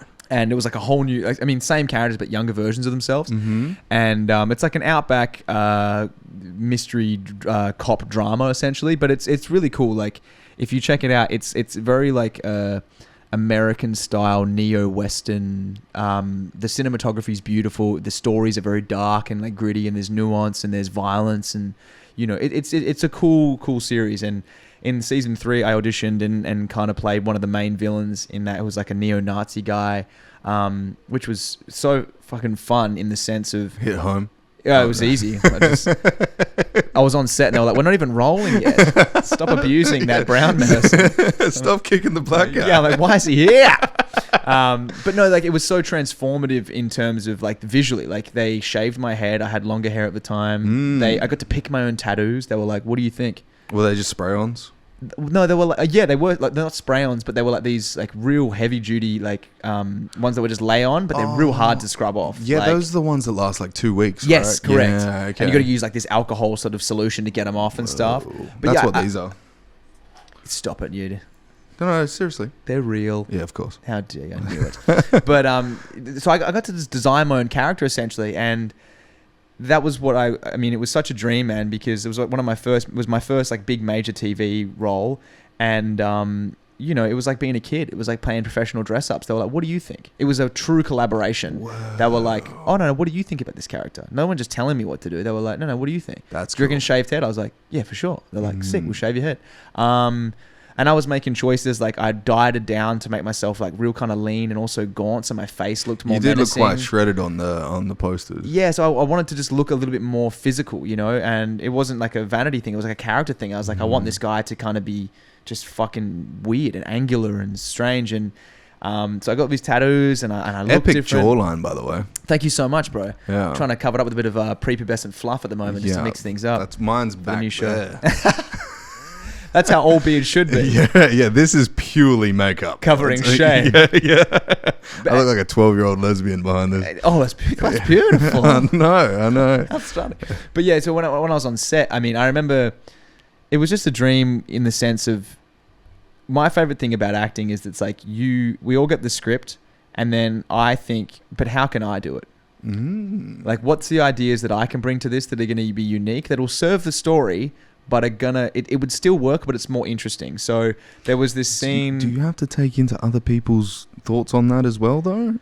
Because if you change your character too much and you're like, hey, and they're like, whoa, we weren't expecting that. Yeah, exactly. No, that is part of the skill set, right? But it's also, I think it's better to just have them rein you in than to be too conservative. Okay, right. So because I understand story and I like filmmaking and all that stuff, and I think I keep my ego in a good place of like, well, I'm just a flavor in this fucking recipe, but I want to make it unique and do my own thing with it and have that help. So there was this scene where you've seen this scene 1,000 times in shows where I'm in a police interview and they're basically telling me, fucking tell us the information or you're going to jail. And my character just doesn't give a fuck.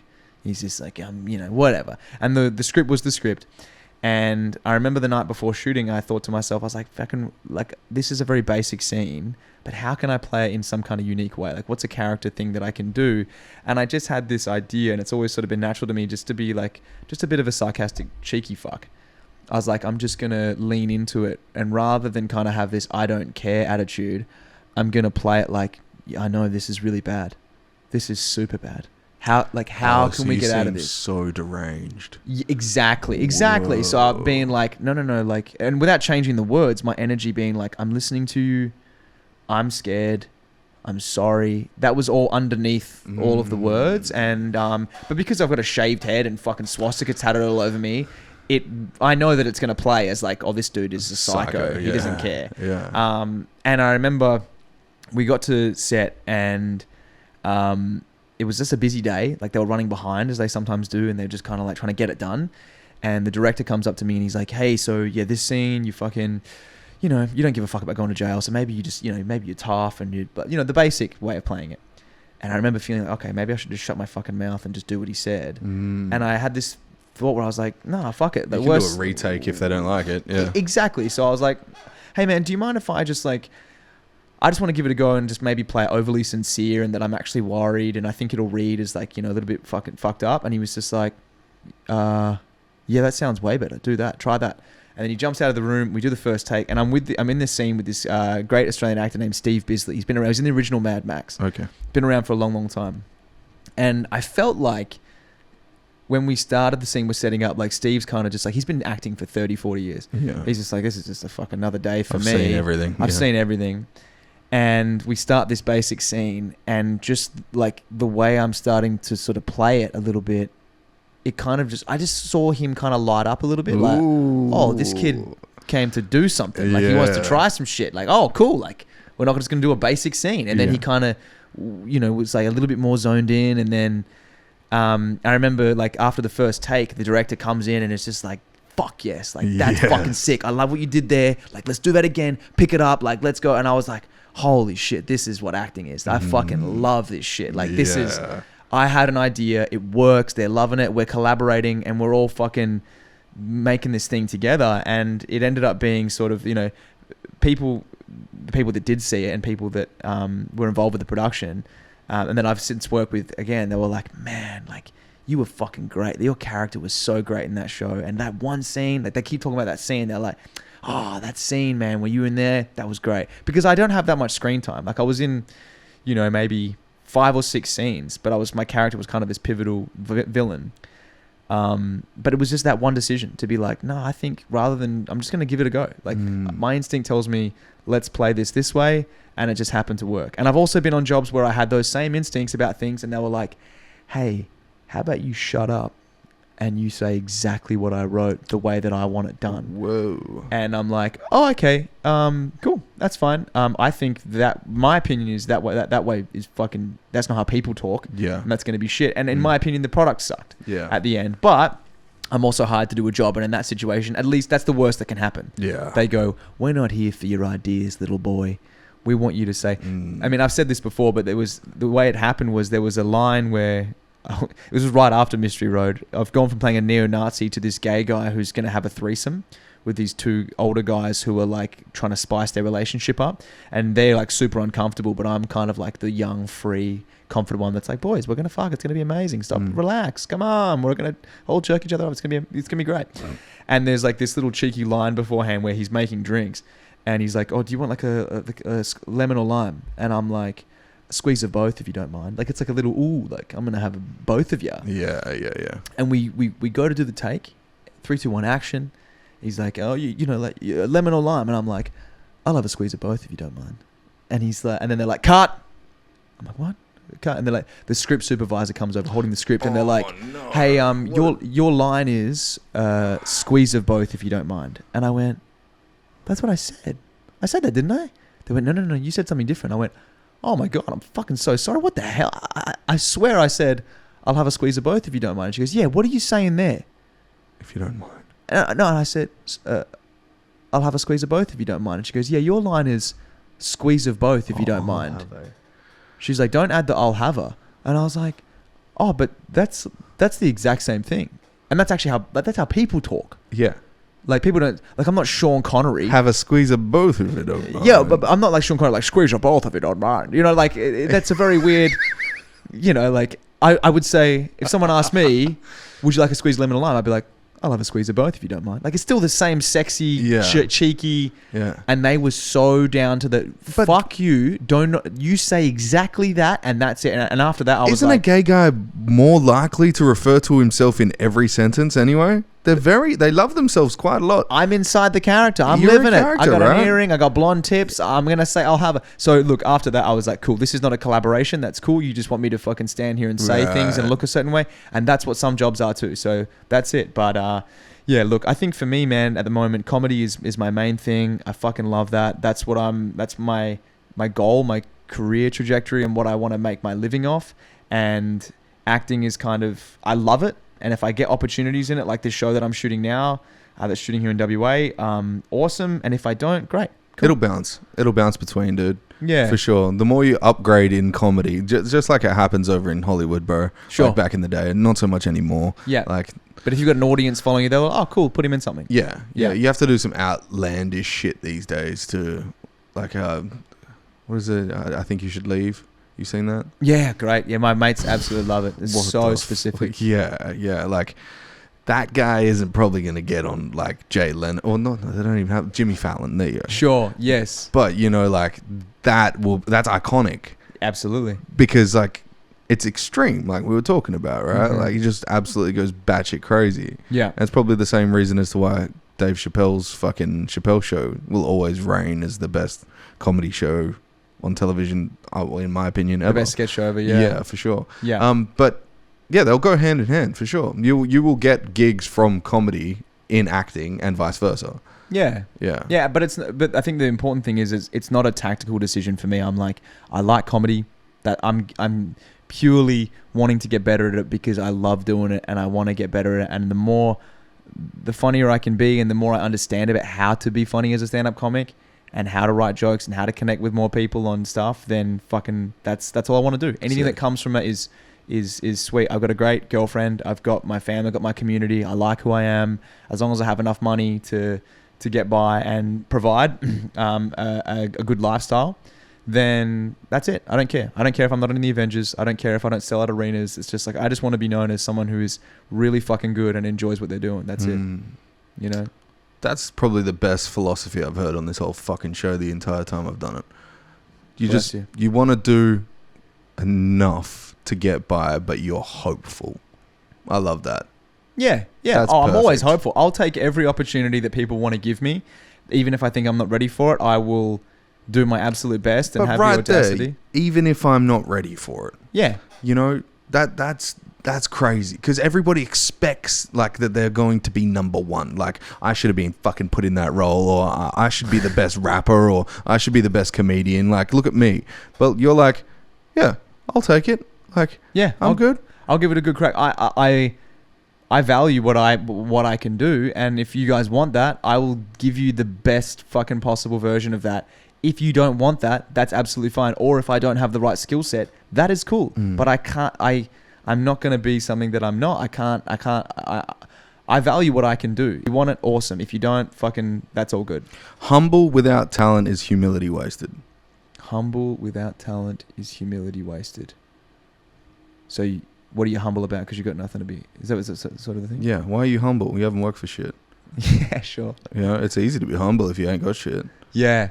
You know? Yeah. I think humility, I've never really understood humility because people would say like, oh yeah, I think you're being falsely modest. It's like, no, I'm just educated as to how much other stuff is out there and how much better people are than me at the things that I like doing. Yeah. I'm aware of it. Yes. Do I think I suck? No. But do I think I'm the best? No. I'm not fucking delusional. Look around. There are masters in every single craft all around you. There's so many people to look up to and get better at. But I don't think I'm a fucking loser. But I'm just aware. I'm not humble.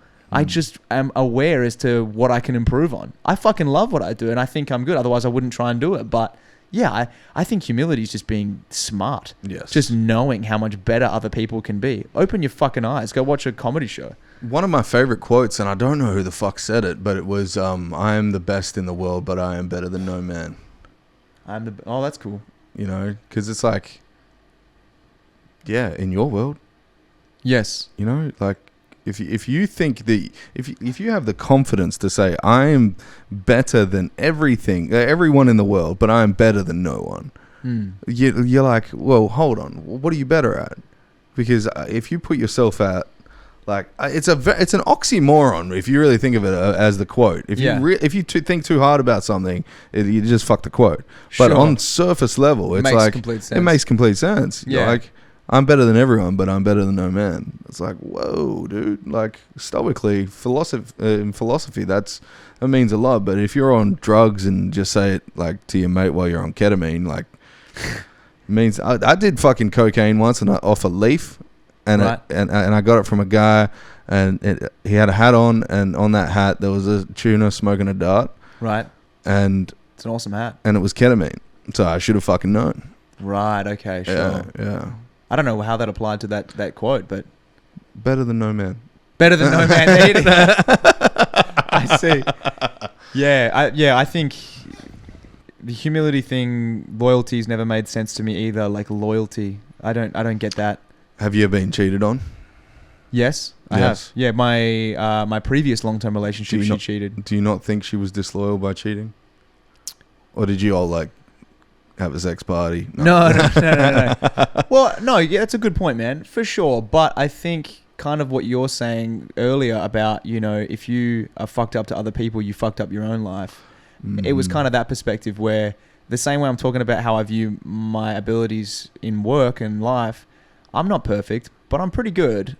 I have a lot of qualities that people would want, and if you've ruined that, so okay, it hurts, but that's very silly of you. Like, I instantly lose respect for you, and it's easier to process. Does it hurt? Yeah, but I never, you know, we were together for 2 and a bit years, and like, it never affected my trust of women. It just made me think her as an individual was silly and immature and has, you know, got good luck to you, but I think you fucked up. I think that was dumb. But well, that's good. You're putting yourself on a little bit of a, well, I guess, at a positive pedestal. You have to. Yeah. You have to. I remember, man, it's like people, and it's funny, I was getting cheated on and telling people that's how I was processing it, and they were like, well, you know, she sounds like a bitch, mate. Well, and I'm like, sure, but it's, I don't know. And like, same with loyalty as well. I mean, I get what you're saying, that yeah, she was disloyal, but if you feel that being with me is no longer the best thing for you, don't be with me. Don't cheat. Suck a dick. Yeah, don't suck a dick. Go like tell me about it and have some honor and some. If I don't like spaghetti anymore, I'm not just gonna go and suck a dick. Sure. I'm just not gonna eat spaghetti anymore. It's a great point. Don't betray spaghetti. Exactly. Yeah. Another good ep title. Flying past us. But yeah, that's my whole thing. Is it's like if being in a relationship, a work relationship, a fucking intimate relationship, friendship is no longer serving you, don't be in it anymore.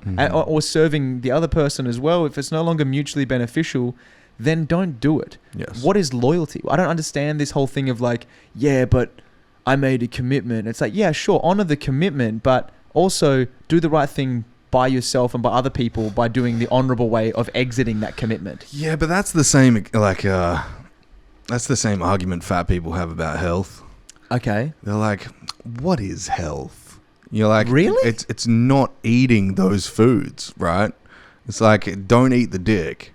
Don't eat the dick. And then you won't be disloyal. Just don't eat the fucking KFC and you won't be unhealthy. Sure. I think, yeah, I mean, look, I hear that for sure. And I think like... I'm going to take your statement. I'm going to take it. Listen, I hear you, Jacob. I hear, and I see you, by the way. And you are loved. You are loved here. Thank you. But, well, I regress what I said about the fat people. No, but my thing with the fat people is it's like respect yourself. Like, you're not happy. Be loyal to yourself. Be loyal to yourself. Yes. Like, eating this thing and living the way you're living is not good. It's not good for you. Don't feel good, whether you know it or not. Maybe you haven't had the experience to feel what feeling good can feel like and having all that stuff. Be loyal to yourself. If you don't want to, that's absolutely fine. But don't try and force others to be like, no, your definition of health is actually wrong. It's like, no, it's not. But that's all good. Same thing with like, I don't believe in fat shaming. I just don't believe in celebrating it. No, I'm just kidding. I just don't believe in celebrating it. That's my honest opinion. It's like, if you want to live your life and do whatever life's hard. I get it. There's all these different things. Some people are working from such a fucking deficit in life to get to a point where if they're happy, functional, they're a good member of society, but they're fat and that's as far as they want to go in bettering themselves. Who am I to say, no, don't stop there. Fucking do whatever you want. But you shouldn't be shamed. I don't think it's like to shame someone at point A in hopes that it'll get them to point B. It doesn't really make much sense to me, but to celebrate it is lunacy. Is to be like, no, but it's also like fantastic that you're like, it's like, no, it's not. We don't need to do that. No. It's like, if you want to be a fucking drug addict or unhealthy, that is your choice. You're hurting yourself. That's cool. But you can't force me to say that what you're doing is great. Yeah. I just don't think that's helpful for anyone. Yeah. Well, probably the dichotomy between the two is the fact that food on a zoomed out scale, like sugar, it is in actuality a type of drug. It doesn't it inhibits a dopamine response when you have like a big ice cream and a fucking Cadbury chocolate and a Coca-Cola, and you get a dopamine response from this. But because it's not meth, we look at it completely different. So we look at the meth addict and we go, naughty, don't do that. Yeah. Because that's not socially acceptable. Yeah. But because advertisement on television can tell you like this new brand of fucking whatever the fuck sugar-filled corn syrup shit is out now, everyone goes, well done. Well, like she's amazing. You've got to treat yourself, don't you? Yeah, put your feet up. What? Don't go to the gym. What's the point? People that go to the gym don't love themselves like you do. Come on. What, if you got an ego? Do you try and be better than others? No, it's like, fuck you, right? I understand what you're trying to do with your advertisements. I understand what the fucking breakdown of this is. And I see in myself even having my blood test of the last fucking 2 weeks, it came back, I had a testosterone score of 350. Mm-hmm. I don't know, is that so like for my person my age, 600 to 900. Oh, okay, wow. So I had half the lowest average range. Right, okay. Right, so now that I'm on TRT, testosterone replacement therapy for people that don't know, I'm now coming up to normal like levels again. Like, my mental clarity is amazing. The want to satiate a sugar addiction has gone away. Yes. I don't want to be like a like, I don't want to be a fat guy. I don't want to be a lazy. I have no intention for that. I want to get after it now, which is kind of weird because like Dr. Anthony Chaffee, he espouses that if you eat like a fucking highly processed diet, you will end up with a low T rating, a low vitamin B12 rating that can fucking damage your myelin sheaths of your nervous system. Always having numb hands, or like a diabetes rating that's coming up to like a type 2 range, you know, like. There's all these things like insulin sensitivity goes through the roof. Then people have to take more medication. And it's just this. I heard this fucked up fucking thing from a doctor while I was having surgeries. Last year I had 10 surgeries. Oh my God. Right. I got misdiagnosed with Crohn's disease because of some fucking ailment. I didn't have it. I went and sought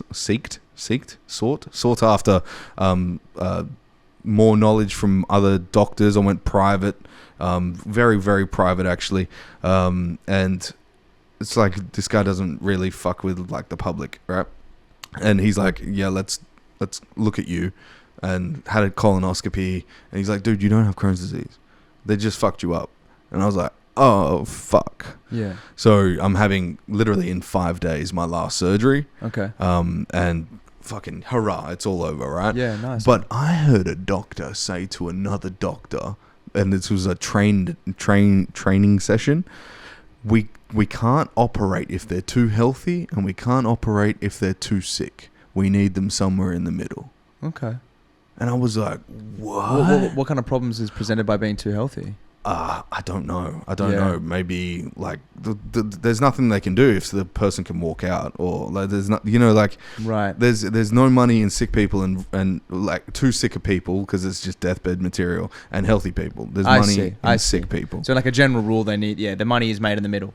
The money's made in the middle. And I heard an actual doctor. It was behind a blue curtain, obviously. Sure. I couldn't see who it was. I couldn't name names or point a finger. But I heard this, and I was just like, what is that? And they could have been talking about a cancer patient or something. I don't know. It could have been something. Whatever the specifics were. But the statement itself was shocking. It hit home. It hit home hard for me, because I was like, I came to a public doctor, and I was sick, but I wasn't that sick. So they did operate. Yeah.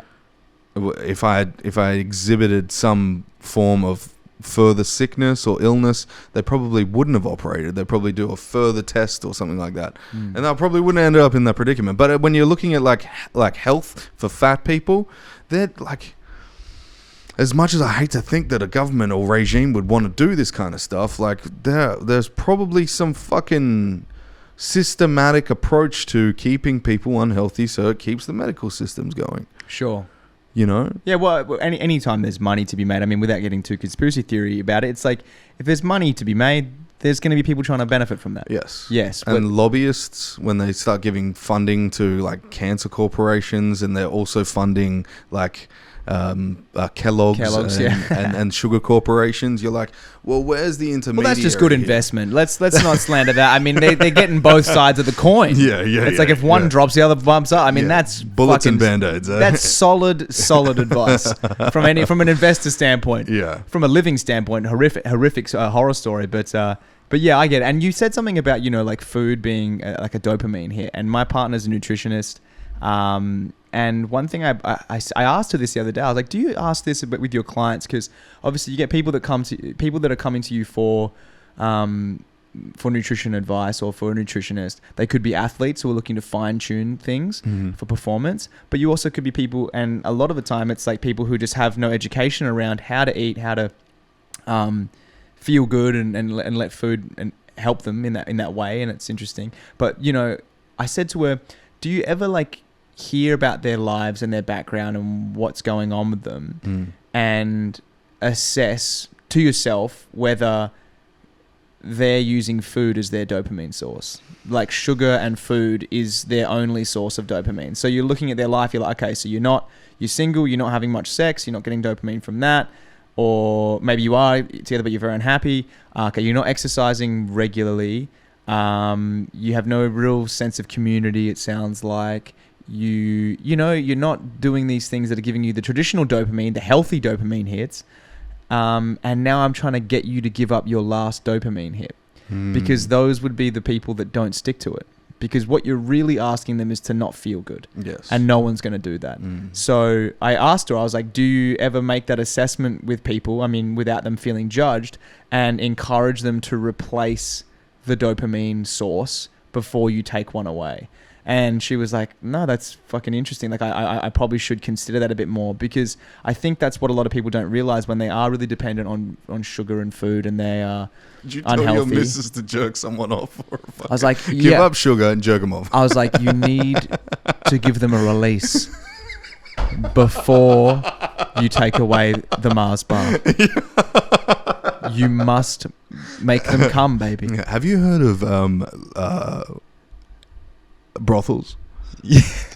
That's a great thing. And then she could, but listen, then she like referral program, referrals for the brothels. So they're saying like, listen, we love having you here. We love having you here, Jacob. Yeah. You're in every week with the trans suspended hooker. I feel so much better. And it's so good that you're doing this with us. But long term, here's a number for a nutritionist. we're going to get you on a different dopamine source. Oh, this is great. Yeah, I think they can work hand in hand. But Yeah. I truly think for some people out there, if they're struggling with like sugar addiction or fucking whatever. Mars bars or Mars bar? Hey, is it like a bar, like an erection? Yeah, like the trans guy's name's Mars. Mars bars. I think it's like if you replace your dopamine source, that's the best way to kick another bad habit. I think you're right, and I think training and exercise is a dopamine source that, dude, like what Joe Rogan says, if you could get that in a pill, exercise in a pill, that feeling that you get from exercise in a pill, like that would be the most fucking expensive drug in the world. But you can't get that. The only way to do it is fucking exercise. Yeah. And whether you like it or not, you get dopamine, you get endorphins, you get serotonin, you get all these fucking beautiful fucking dopamine hits and like chemical reactions inside the body. And then you're getting like things like adenosine triphosphate conversion. You're getting like blood flow. You're getting like a cocktail of benefits. Capillary rejuvenation through like oxygenation of blood vessels. Yeah. You're like all these fucking things. And what did you do? You ran around a park. Yeah. Like look a little deeper. Like what does it do? Well, is there a reason as to why your foot went black? Yeah, it's because you didn't move it for 30 years. Yeah, you stupid for sure. Fuck. Yeah. Give up the Mars bars. Move the foot. Move your foot. That's like it's so simple when you look at it from a zoomed out perspective. You've got like, oh, don't do too much exercise. This guru said on the fucking news. Sure. Like, you don't need that. You need a vibrating panel that you put your foot on, and then that will move the fucking blood. That'll move the foot. Yeah, but don't get up. I swear by that. I was 130 kilos, and that vibrating panel. Amazing, right? Got me. And on my Linktree, you can go there, buy it. The benefits don't go to me. Yeah. It's $4,000. The vibrating paddle will change your life. Right. You heard it here first. Okay, perfect. I'll get one. Yeah, dude, get it in there. Do you have a code? A code, yeah. Yeah. Use code dopamine at checkout. Dopamine. And get it after you. But no, man, dopey and mean. I think I genuinely do believe it's like the simplicity of like just exercise and do these things. I think if you treat yourself and treat your mind and body like a child, where it's like we're all addicted to feeling good. Finger it. Oh, yeah, that's right. That's right. Yeah. We're all addicted to feeling good, so you need to have the feel goods coming from somewhere. Yes, it's that simple. Play, right? Right. So you need to feel good from somewhere. So if your feel good is food, we need to swap something else out. It's literally that. And it's like you got such a higher success rate, I think, of maintaining healthier changes in your life if you've got the feel goods coming from somewhere else. If you're trying to take the only thing away from you that feels good, it's not going to last. You need to find another way to feel good, which again, like you said, most readily accessible thing is exercise. Yes, it's this. But some people actually, rather than just going for a job, chop their dicks off, and that makes them feel better. Well, apparently so. Yeah, that fixes them. Have you seen the numbers? So there's what do they call it? Gender affirming care. Have you heard about this? I haven't. No, I'm trying to insulate myself from. Gender affirming care is hormonal treatment for adolescents that have gender dysmorphia. Okay. So they now give hormones to people under the age of 18. Beautiful. And there's 480. I think it was 483 or 85% more gender affirming care clinics across America and Australia than 2021. That's a big boom. How do we get into this industry? Mental health. I see. Mental health was the causation of it, but to get into it would be quite easy. You just have to exude. I don't know that word. No, it's gone. You care for trans. That's it. I see. Yeah. And it's like a whole industry now. You have to make them believe. Yeah, it's an industry. It's an industry that if you want to help people's feelings. I feel like this is skipping. 1 second. Let me just read. And then 2 hours after that, and then I did a 3 hour, 30 minute, and I was like, that's the sweet spot. About 3 hours. Between 2.5 hours to 3.5 hours. And do you edit them at all? Nah. Well, I do if like I get told to remove anything. Sure. Like if someone's a little bit embarrassed about a story, or if they forget they're on a podcast, right? And they're like, never forget. Oh shit, I fucking I shouldn't have said that. And then I'll get a message. I'll be like, dude, don't even worry about it. I got you. Yeah, sure. Give me the context of what you want to hide. Like, because it's not really. Because it is hiding, right? It's hiding behind, and then that normally makes them feel bad, and they're like, "No, just put it out." Yeah. That's how you word it. You're like, that's all good, man. We have a thing called like a coward protocol. Just send me what you're afraid of, and I'll fix it for you. Daddy will take care of you. Yeah, exactly. And they're like, you know what, man? That's all good. That's all. Don't worry about it. Actually, I'm an open book. I'm just gonna send you a pacifier in the mail. You can have that. Nah, yeah, I get it, man. I think with the acting side of things, the career people are very. Their careers are dependent on agreeing with certain things, which is a terrible state to be in for the industry. But I mean, that's not free art. No, it's not. But that's kind of like where they're at. But again, I'm Harvey Weinstein. I'm a comedian, so I'm like, that's the beautiful part of it, right? Yeah, I can say things. Look, I try my best to be. First of all, I try and be funny, and secondly, it's like I don't say things. Because I'm fairly confident in who I am, that I don't necessarily agree with. Do you know? So like, there's very few times I get caught up in something where I'm like, oh, I said something I really don't believe. Most of the time, because I'm like, no, like I believe that. That's fine, and I like to. I've thought about why I believe that, and I'm open to being wrong. If someone wants to come up and be like, man, just so you know, you failed to consider all these points of view, I'd be like, fuck, that's an interesting point. I did. Yeah, it's cool. Yeah, you have molded me. Yes. But. Yeah, the fear of sort of like, I guess it's like with a podcast, especially long form podcasts, people are worried they're not going to be liked because you can't help but have who you are come through. Yeah. And people are very worried about like, I think the character I try and play is not holding up in this 3-hour chat. Yeah. So can you mold it back a bit where it's like, I don't care. You just have like, if you're starting a podcast or if you're trying to do anything with any kind of sense of authenticity or genuinity, just be you. Right. Like I had James Webb, Australia's fastest eater, on the podcast, and he said like he would go to these competitions and then he would be in the fucking makeup room or whatever, and there's a guy in there that's getting ready for his 10-minute segment, and he has like a 5-minute protocol to get into character, and you're like, right. And James Webb has just got like a bit of donut on his fucking face, and he goes out there regardless. He doesn't care, It's like be that guy. Don't be the guy in the fucking mirror trying to be somebody who's not, so he can get the role or the part. You might as well be you, because that will eliminate the people that you don't want to work with anyway. Yeah. Yeah, I agree. I think as well, I guess that method works if you are consciously always trying to make sure that you are the best possible version of yourself. Yeah. If you're doing blow and then... it lends too much opportunity to these fucking shit cunts who are just like not working on themselves and just completely delusional and deflecting, being like, I'm my authentic self. Yeah. And it's like, yeah, but you're a nightmare and you don't try and get better. Yeah. So don't be you. Yeah. Please keep working on getting better. But I'm so open to people being like, hey man, just so you know, where you're at in your self-betterment is not up to scratch in this area, in my opinion. I'll hear it and I'll take it on board and I'll be like, if I agree, I'll fucking try and learn a bit more in that area. And if I don't agree, I'm like, that's all good, man. I appreciate you. Fucking all good. Don't stress. Tune in no longer. Yes. But I reckon even a deviant, right? An honest deviant is so much more trustworthy than an unhonest non-deviant.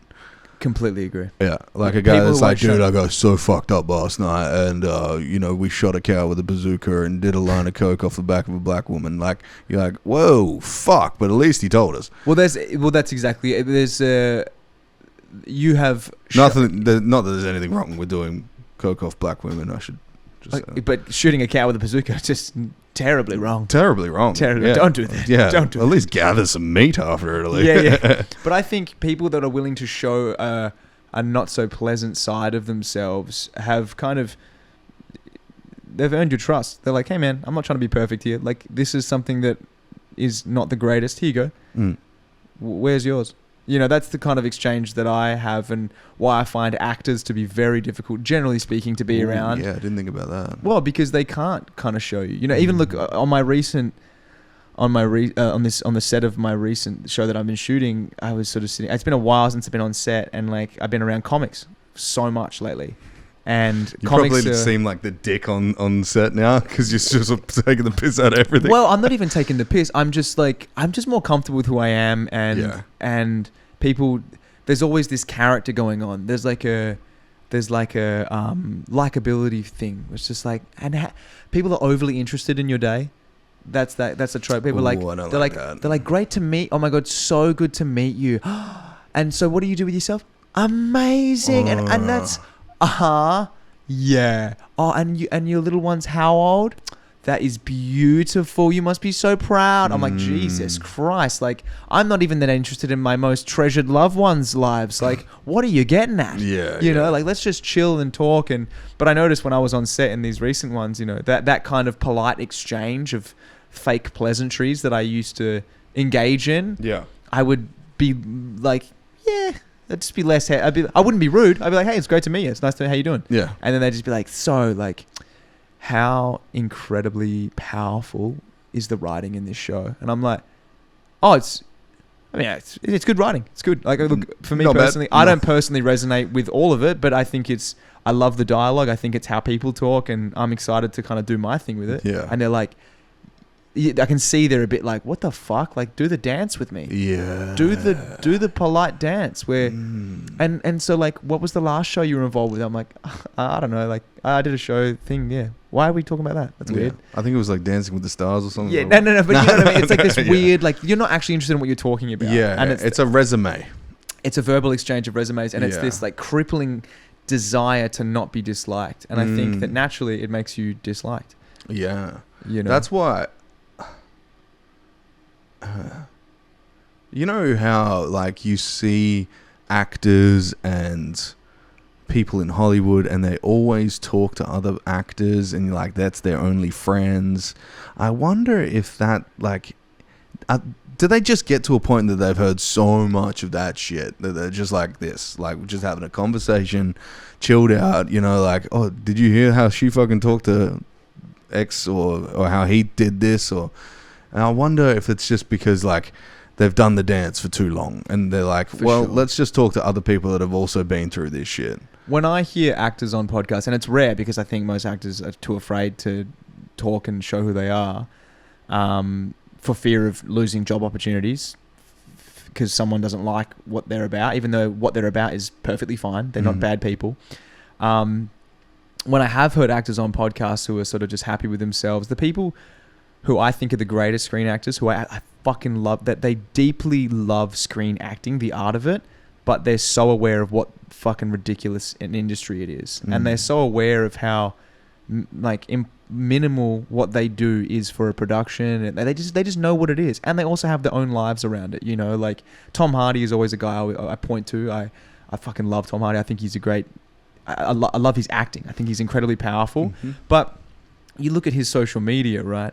And he's sharing, you know, and obviously I love jiu-jitsu, so it makes sense. But he trains jiu-jitsu and he's sharing photos of his random friend in the gym getting his purple belt, congratulating him. Sick. To like 30 million followers that no one has any idea who this guy is. And he doesn't care. He's just like, and then the next thing he's promoting his new movie, which is like, yeah, it's cool. He's just himself. He's just a guy who happens to be in this position, who's one of the best in the world and has these great opportunities. And that's what I aspire to be, is like, just be like the opportunities that you've come into are inconsequential as to who you are. You love doing what you do. You try and be the best at it, but you're also a fucking person. Just be a person. Like, just be real. And I actually deeply empathize with, not deeply empathize, but I think people don't empathize enough with crazy famous people who are fucked up and like not relatable. I'm like, do you realize how impossible it would be, or how difficult it would be to stay a normal person? Yes. Like Taylor Swift, right? You got like, you're not a person anymore. No. You're an idea. You're this thing. You're this, and everything you do, you're selling out fucking arenas night after night, just like stadiums, millions of people, things that you came up with in your fucking house by yourself. Now there's just hundreds of thousands of people singing this thing that came out of your fucking mind, and everyone's defending. Like, you no longer you are its own thing. So to stay normal would be so difficult. It would be so hard, you know. And I think, I think people don't consider that enough. They're like, that person's a fucking piece of shit. I'm like, do you realize what kind of fucking monster you would be if you had half what they have? You, like, especially some people, I'm like, you would be a fucking Hitler of a person. You would be a fucking demon if you had half the validation this person has. It's incredibly difficult. And I think that, not to self-prophesize, but if my career in the future reaches like better heights and more opportunities, Republican Party of the Nazis. Exactly. Yes. Yeah. I will bring back the Fourth Reich forward and restore order. But I will make it my job to stay as normal a person as I can, by getting bashed by my friends in jiu-jitsu all the time, by being with my good friends, by being a dad and being a friend, and like going in, doing my job, and then coming back and being like, that's not me. That's just a thing I do. Yeah. And it has to be a job. It has to be something you work at, like exercise. Yes. Because if you don't, you become like a Nicole Kidman, which is like, I mean, not to throw shade at Nicole, but if you fucking watch an interview with that woman, it's the least relatable. Right? It's weird as fuck. Yeah, she's like a vampire. Exactly. It's just like, like the eyes are wide, and she's like, everything's, yes. Like, she doesn't even remember who she is. She doesn't even know what's going on. Yeah. You exist only in the fucking opinions of others, and it's just terrifying. It's just and your job was to be a conduit to regular people, and now you're no longer a regular person, so you're no longer the thing. Your job was to be a vessel for the everyday human experience in different situations, and now you don't have everyday human I don't think she started as that, though. I think she was pretty fucked up from day dot. Sure. I don't know her story. I mean, sure, maybe she was. And again, to want to be an actor, a comic, or anything in the creative space, to an extent, there's got to be something going on that's like. So have you had an offer for Home and Away yet? Not an offer. No, I would have taken that fucking immediately. I reckon it'll happen. You look like a dude that should be on Home and Away. I thank you, and I would love you to talk to casting. I went up recently. I did coke with a dude from Home and Away once. Oh really? Yeah. One of my best mates is in Home and Away currently. River Boys. Oh yeah? Yeah. Yeah, nice. Well, dude, it's so funny. People always said I look like a river boy, and they're bringing. Oh god, I actually can't say that. I auditioned for a character who's similar to the River Boys, right. And he's kind of like the bad boy, but he's also like, you learn that he's just dad was rough to him. All this stuff, it's classic. Dude, is this Blake Richardson's story? Well, dude, it was such the description. I was like, I'm gonna get this. Be myself. This will be me. Yeah. I'll get this. This is like, what? Come on, we got it. Heard nothing. And I was like, that's just how it works. So, but if I had the opportunity to jump on it, especially when one of my best mates is currently on there, that would be awesome. I used to turn my nose up at that. I'm like, no way. Like, that show's terrible. I'm like, no, man. It's Look better at than Chris Hemsworth, dude. That was a stepping stone. Well, I mean, but that's where the mind goes, right? What will come after? I don't think like that anymore. I recoil from that thinking. I'm like, no. If this was all that's ever going to come from it, this experience, will I enjoy this experience? Sure. Pay me fucking $3,000 a week to walk in and say lines, and then I'll live in Sydney and I'll do comedy full time. Yeah. And they're paying me money to do this. It's better than fucking digging a hole. Yes. I'm making good money to walk around and say shit, and it's bringing me more opportunities to do things I actually like. That's how I would view it. And it's like, and if it goes nowhere, cool. I got to fuck around on TV for a while, and yeah, people fucking thought it was, a shitty show. I don't care. I was making X amount of money. That's how I think now. Yes. I'm like, that'd be great. And I have other things to put my time and energy into. Yeah. So, well, that kind of disconnects you from doing things that'll only benefit the future you. Yes. Oh, it's a slippery slope, right? Yeah, and that's all of what acting is. That's all of how I used to think. And it is emotional death. It is fucking, it's awful, bro. Especially when you start to get success or like momentum and you think that the story's happening. Yeah, right. So like, I mean, when I came out of drama school, oh my God, I'm making it. Dude, yes. Oh, yes. Yeah, you're right. That dude, I came out of drama school in 2018 and like I signed to my manager who I'm with now, who's just a great dude, and I had no idea in terms of connected people who was really connected, but I had a good vibe from this guy. We were like mates, and it happened to be that he was just a fucking bulldog of a great manager and is a great human to boot. And he was getting me all these opportunities early on, like getting in front of these casting directors. And I'm like fresh out of drama school. Like I have no one knows who I am. And I'm getting callbacks like straight away on these shows. The first show that I had a big callback on, like Skyping with the director in LA, was The Boys. You know that superhero Amazon show? Yeah, I just had Nima on. Nima Nas. He was in The Boys. Nima Nas. Who was Nima?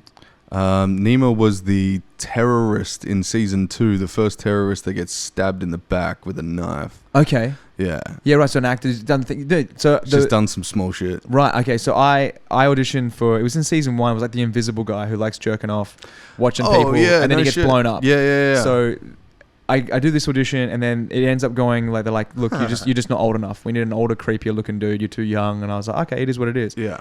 Then that show comes out, and it's fucking raging success. I'm like, fuck, like that's crazy. Then I get other callbacks from other shows. Then I go to LA in 2019, and I have just the trip from like heaven. Like I'm going into these meetings, and I'm just having such great experiences, feeling like I'm just connecting with all these creatives. And it's like growing up in Perth, I always felt like if you were an actor or if you were a musician or something, it was like, what are you doing here? Yeah. You know, this town is run by like engineers and mining people. So they kind of look down, unless you're in the Avengers, they're like, what the fuck are you doing with your life? But LA was a town that run by creatives. So being there, that's the highest value. So they're like, yeah, man, for sure. You're here. Dude, you're talented. You're great. Like, this is what it's about. I was like, oh my God, these are my people. And I'll never forget, there's a big casting director in LA. His name's Robert Ulrich. He cast The Boys. He cast like Supernatural. Yeah, a bunch of other things. And all these big shows. And he was the one, he'd given me like 2 or 3 callbacks. I didn't end up getting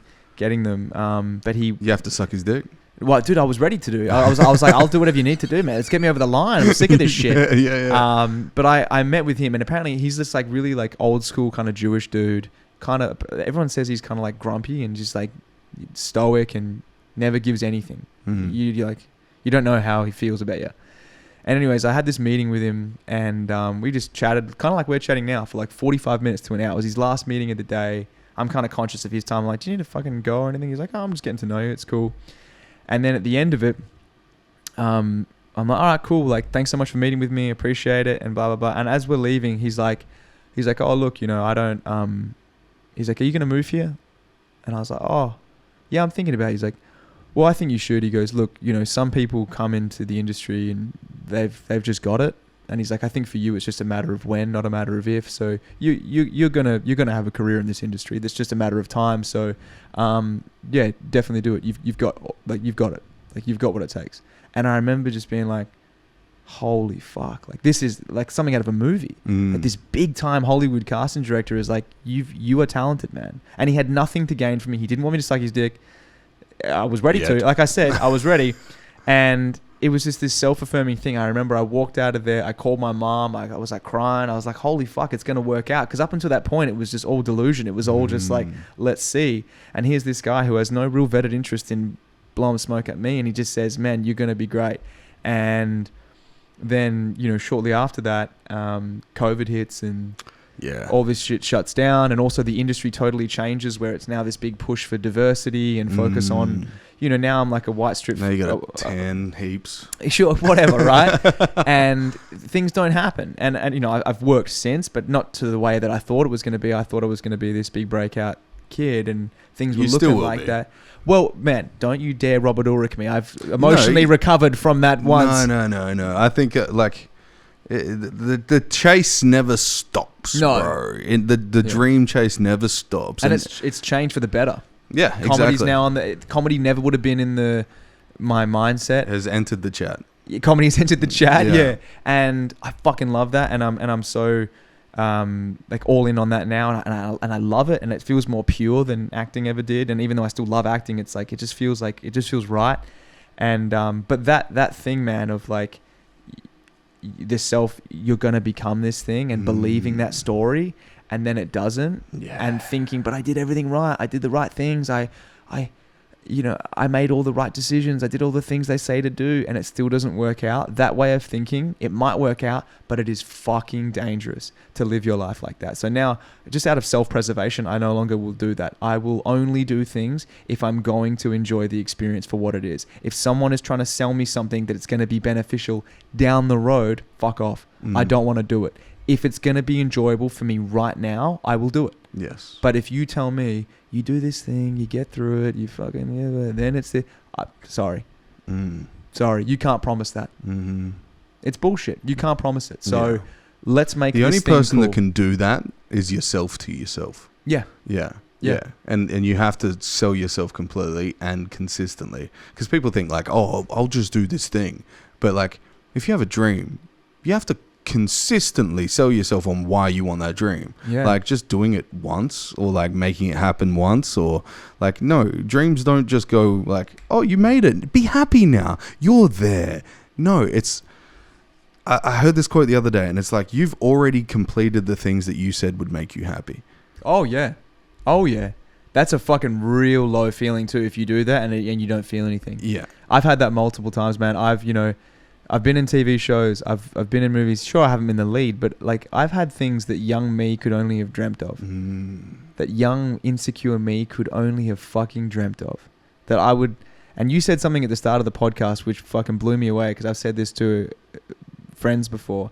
I feel like I killed this young version of me that wanted all these things. I had to kill him in order to give him those things.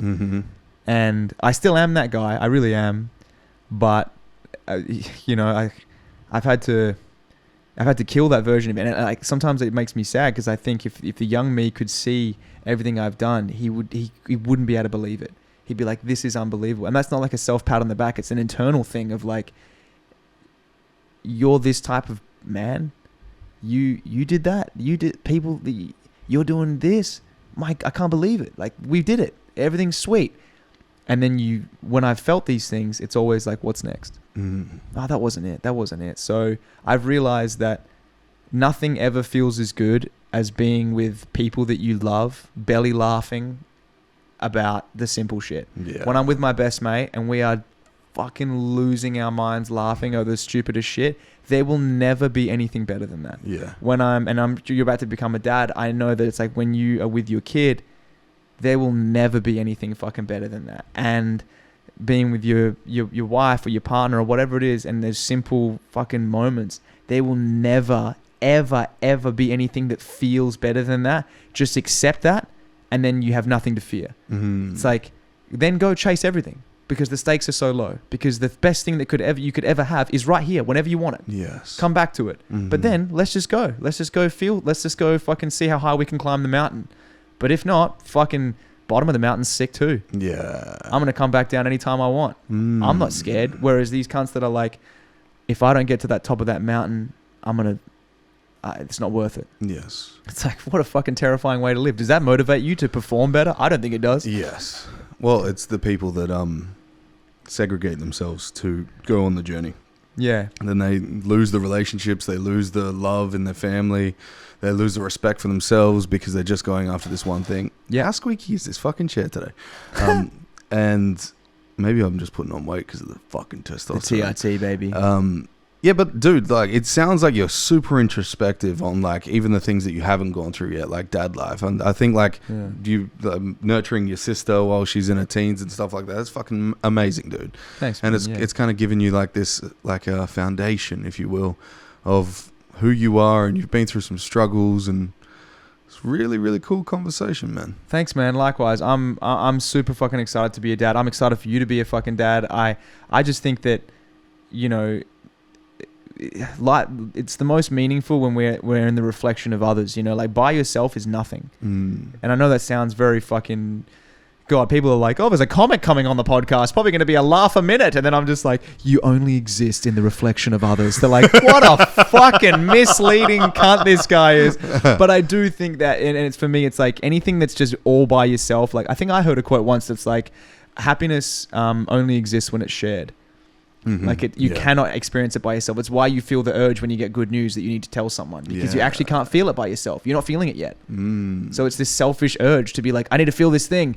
I got to call my girlfriend. I got to call my best mate. Dude, we did it. And then you feel it because you've shared it. And it's and that's sort of where I sit and I feel fucking fearless, man. And I want everyone to feel that way. Of just be like, fucking get a partner that you love, that you really get along with. Find friends that you love being around. Do shit that you enjoy doing. And if you don't have that, work towards it. And you're fucking untouchable. You are fucking untouchable.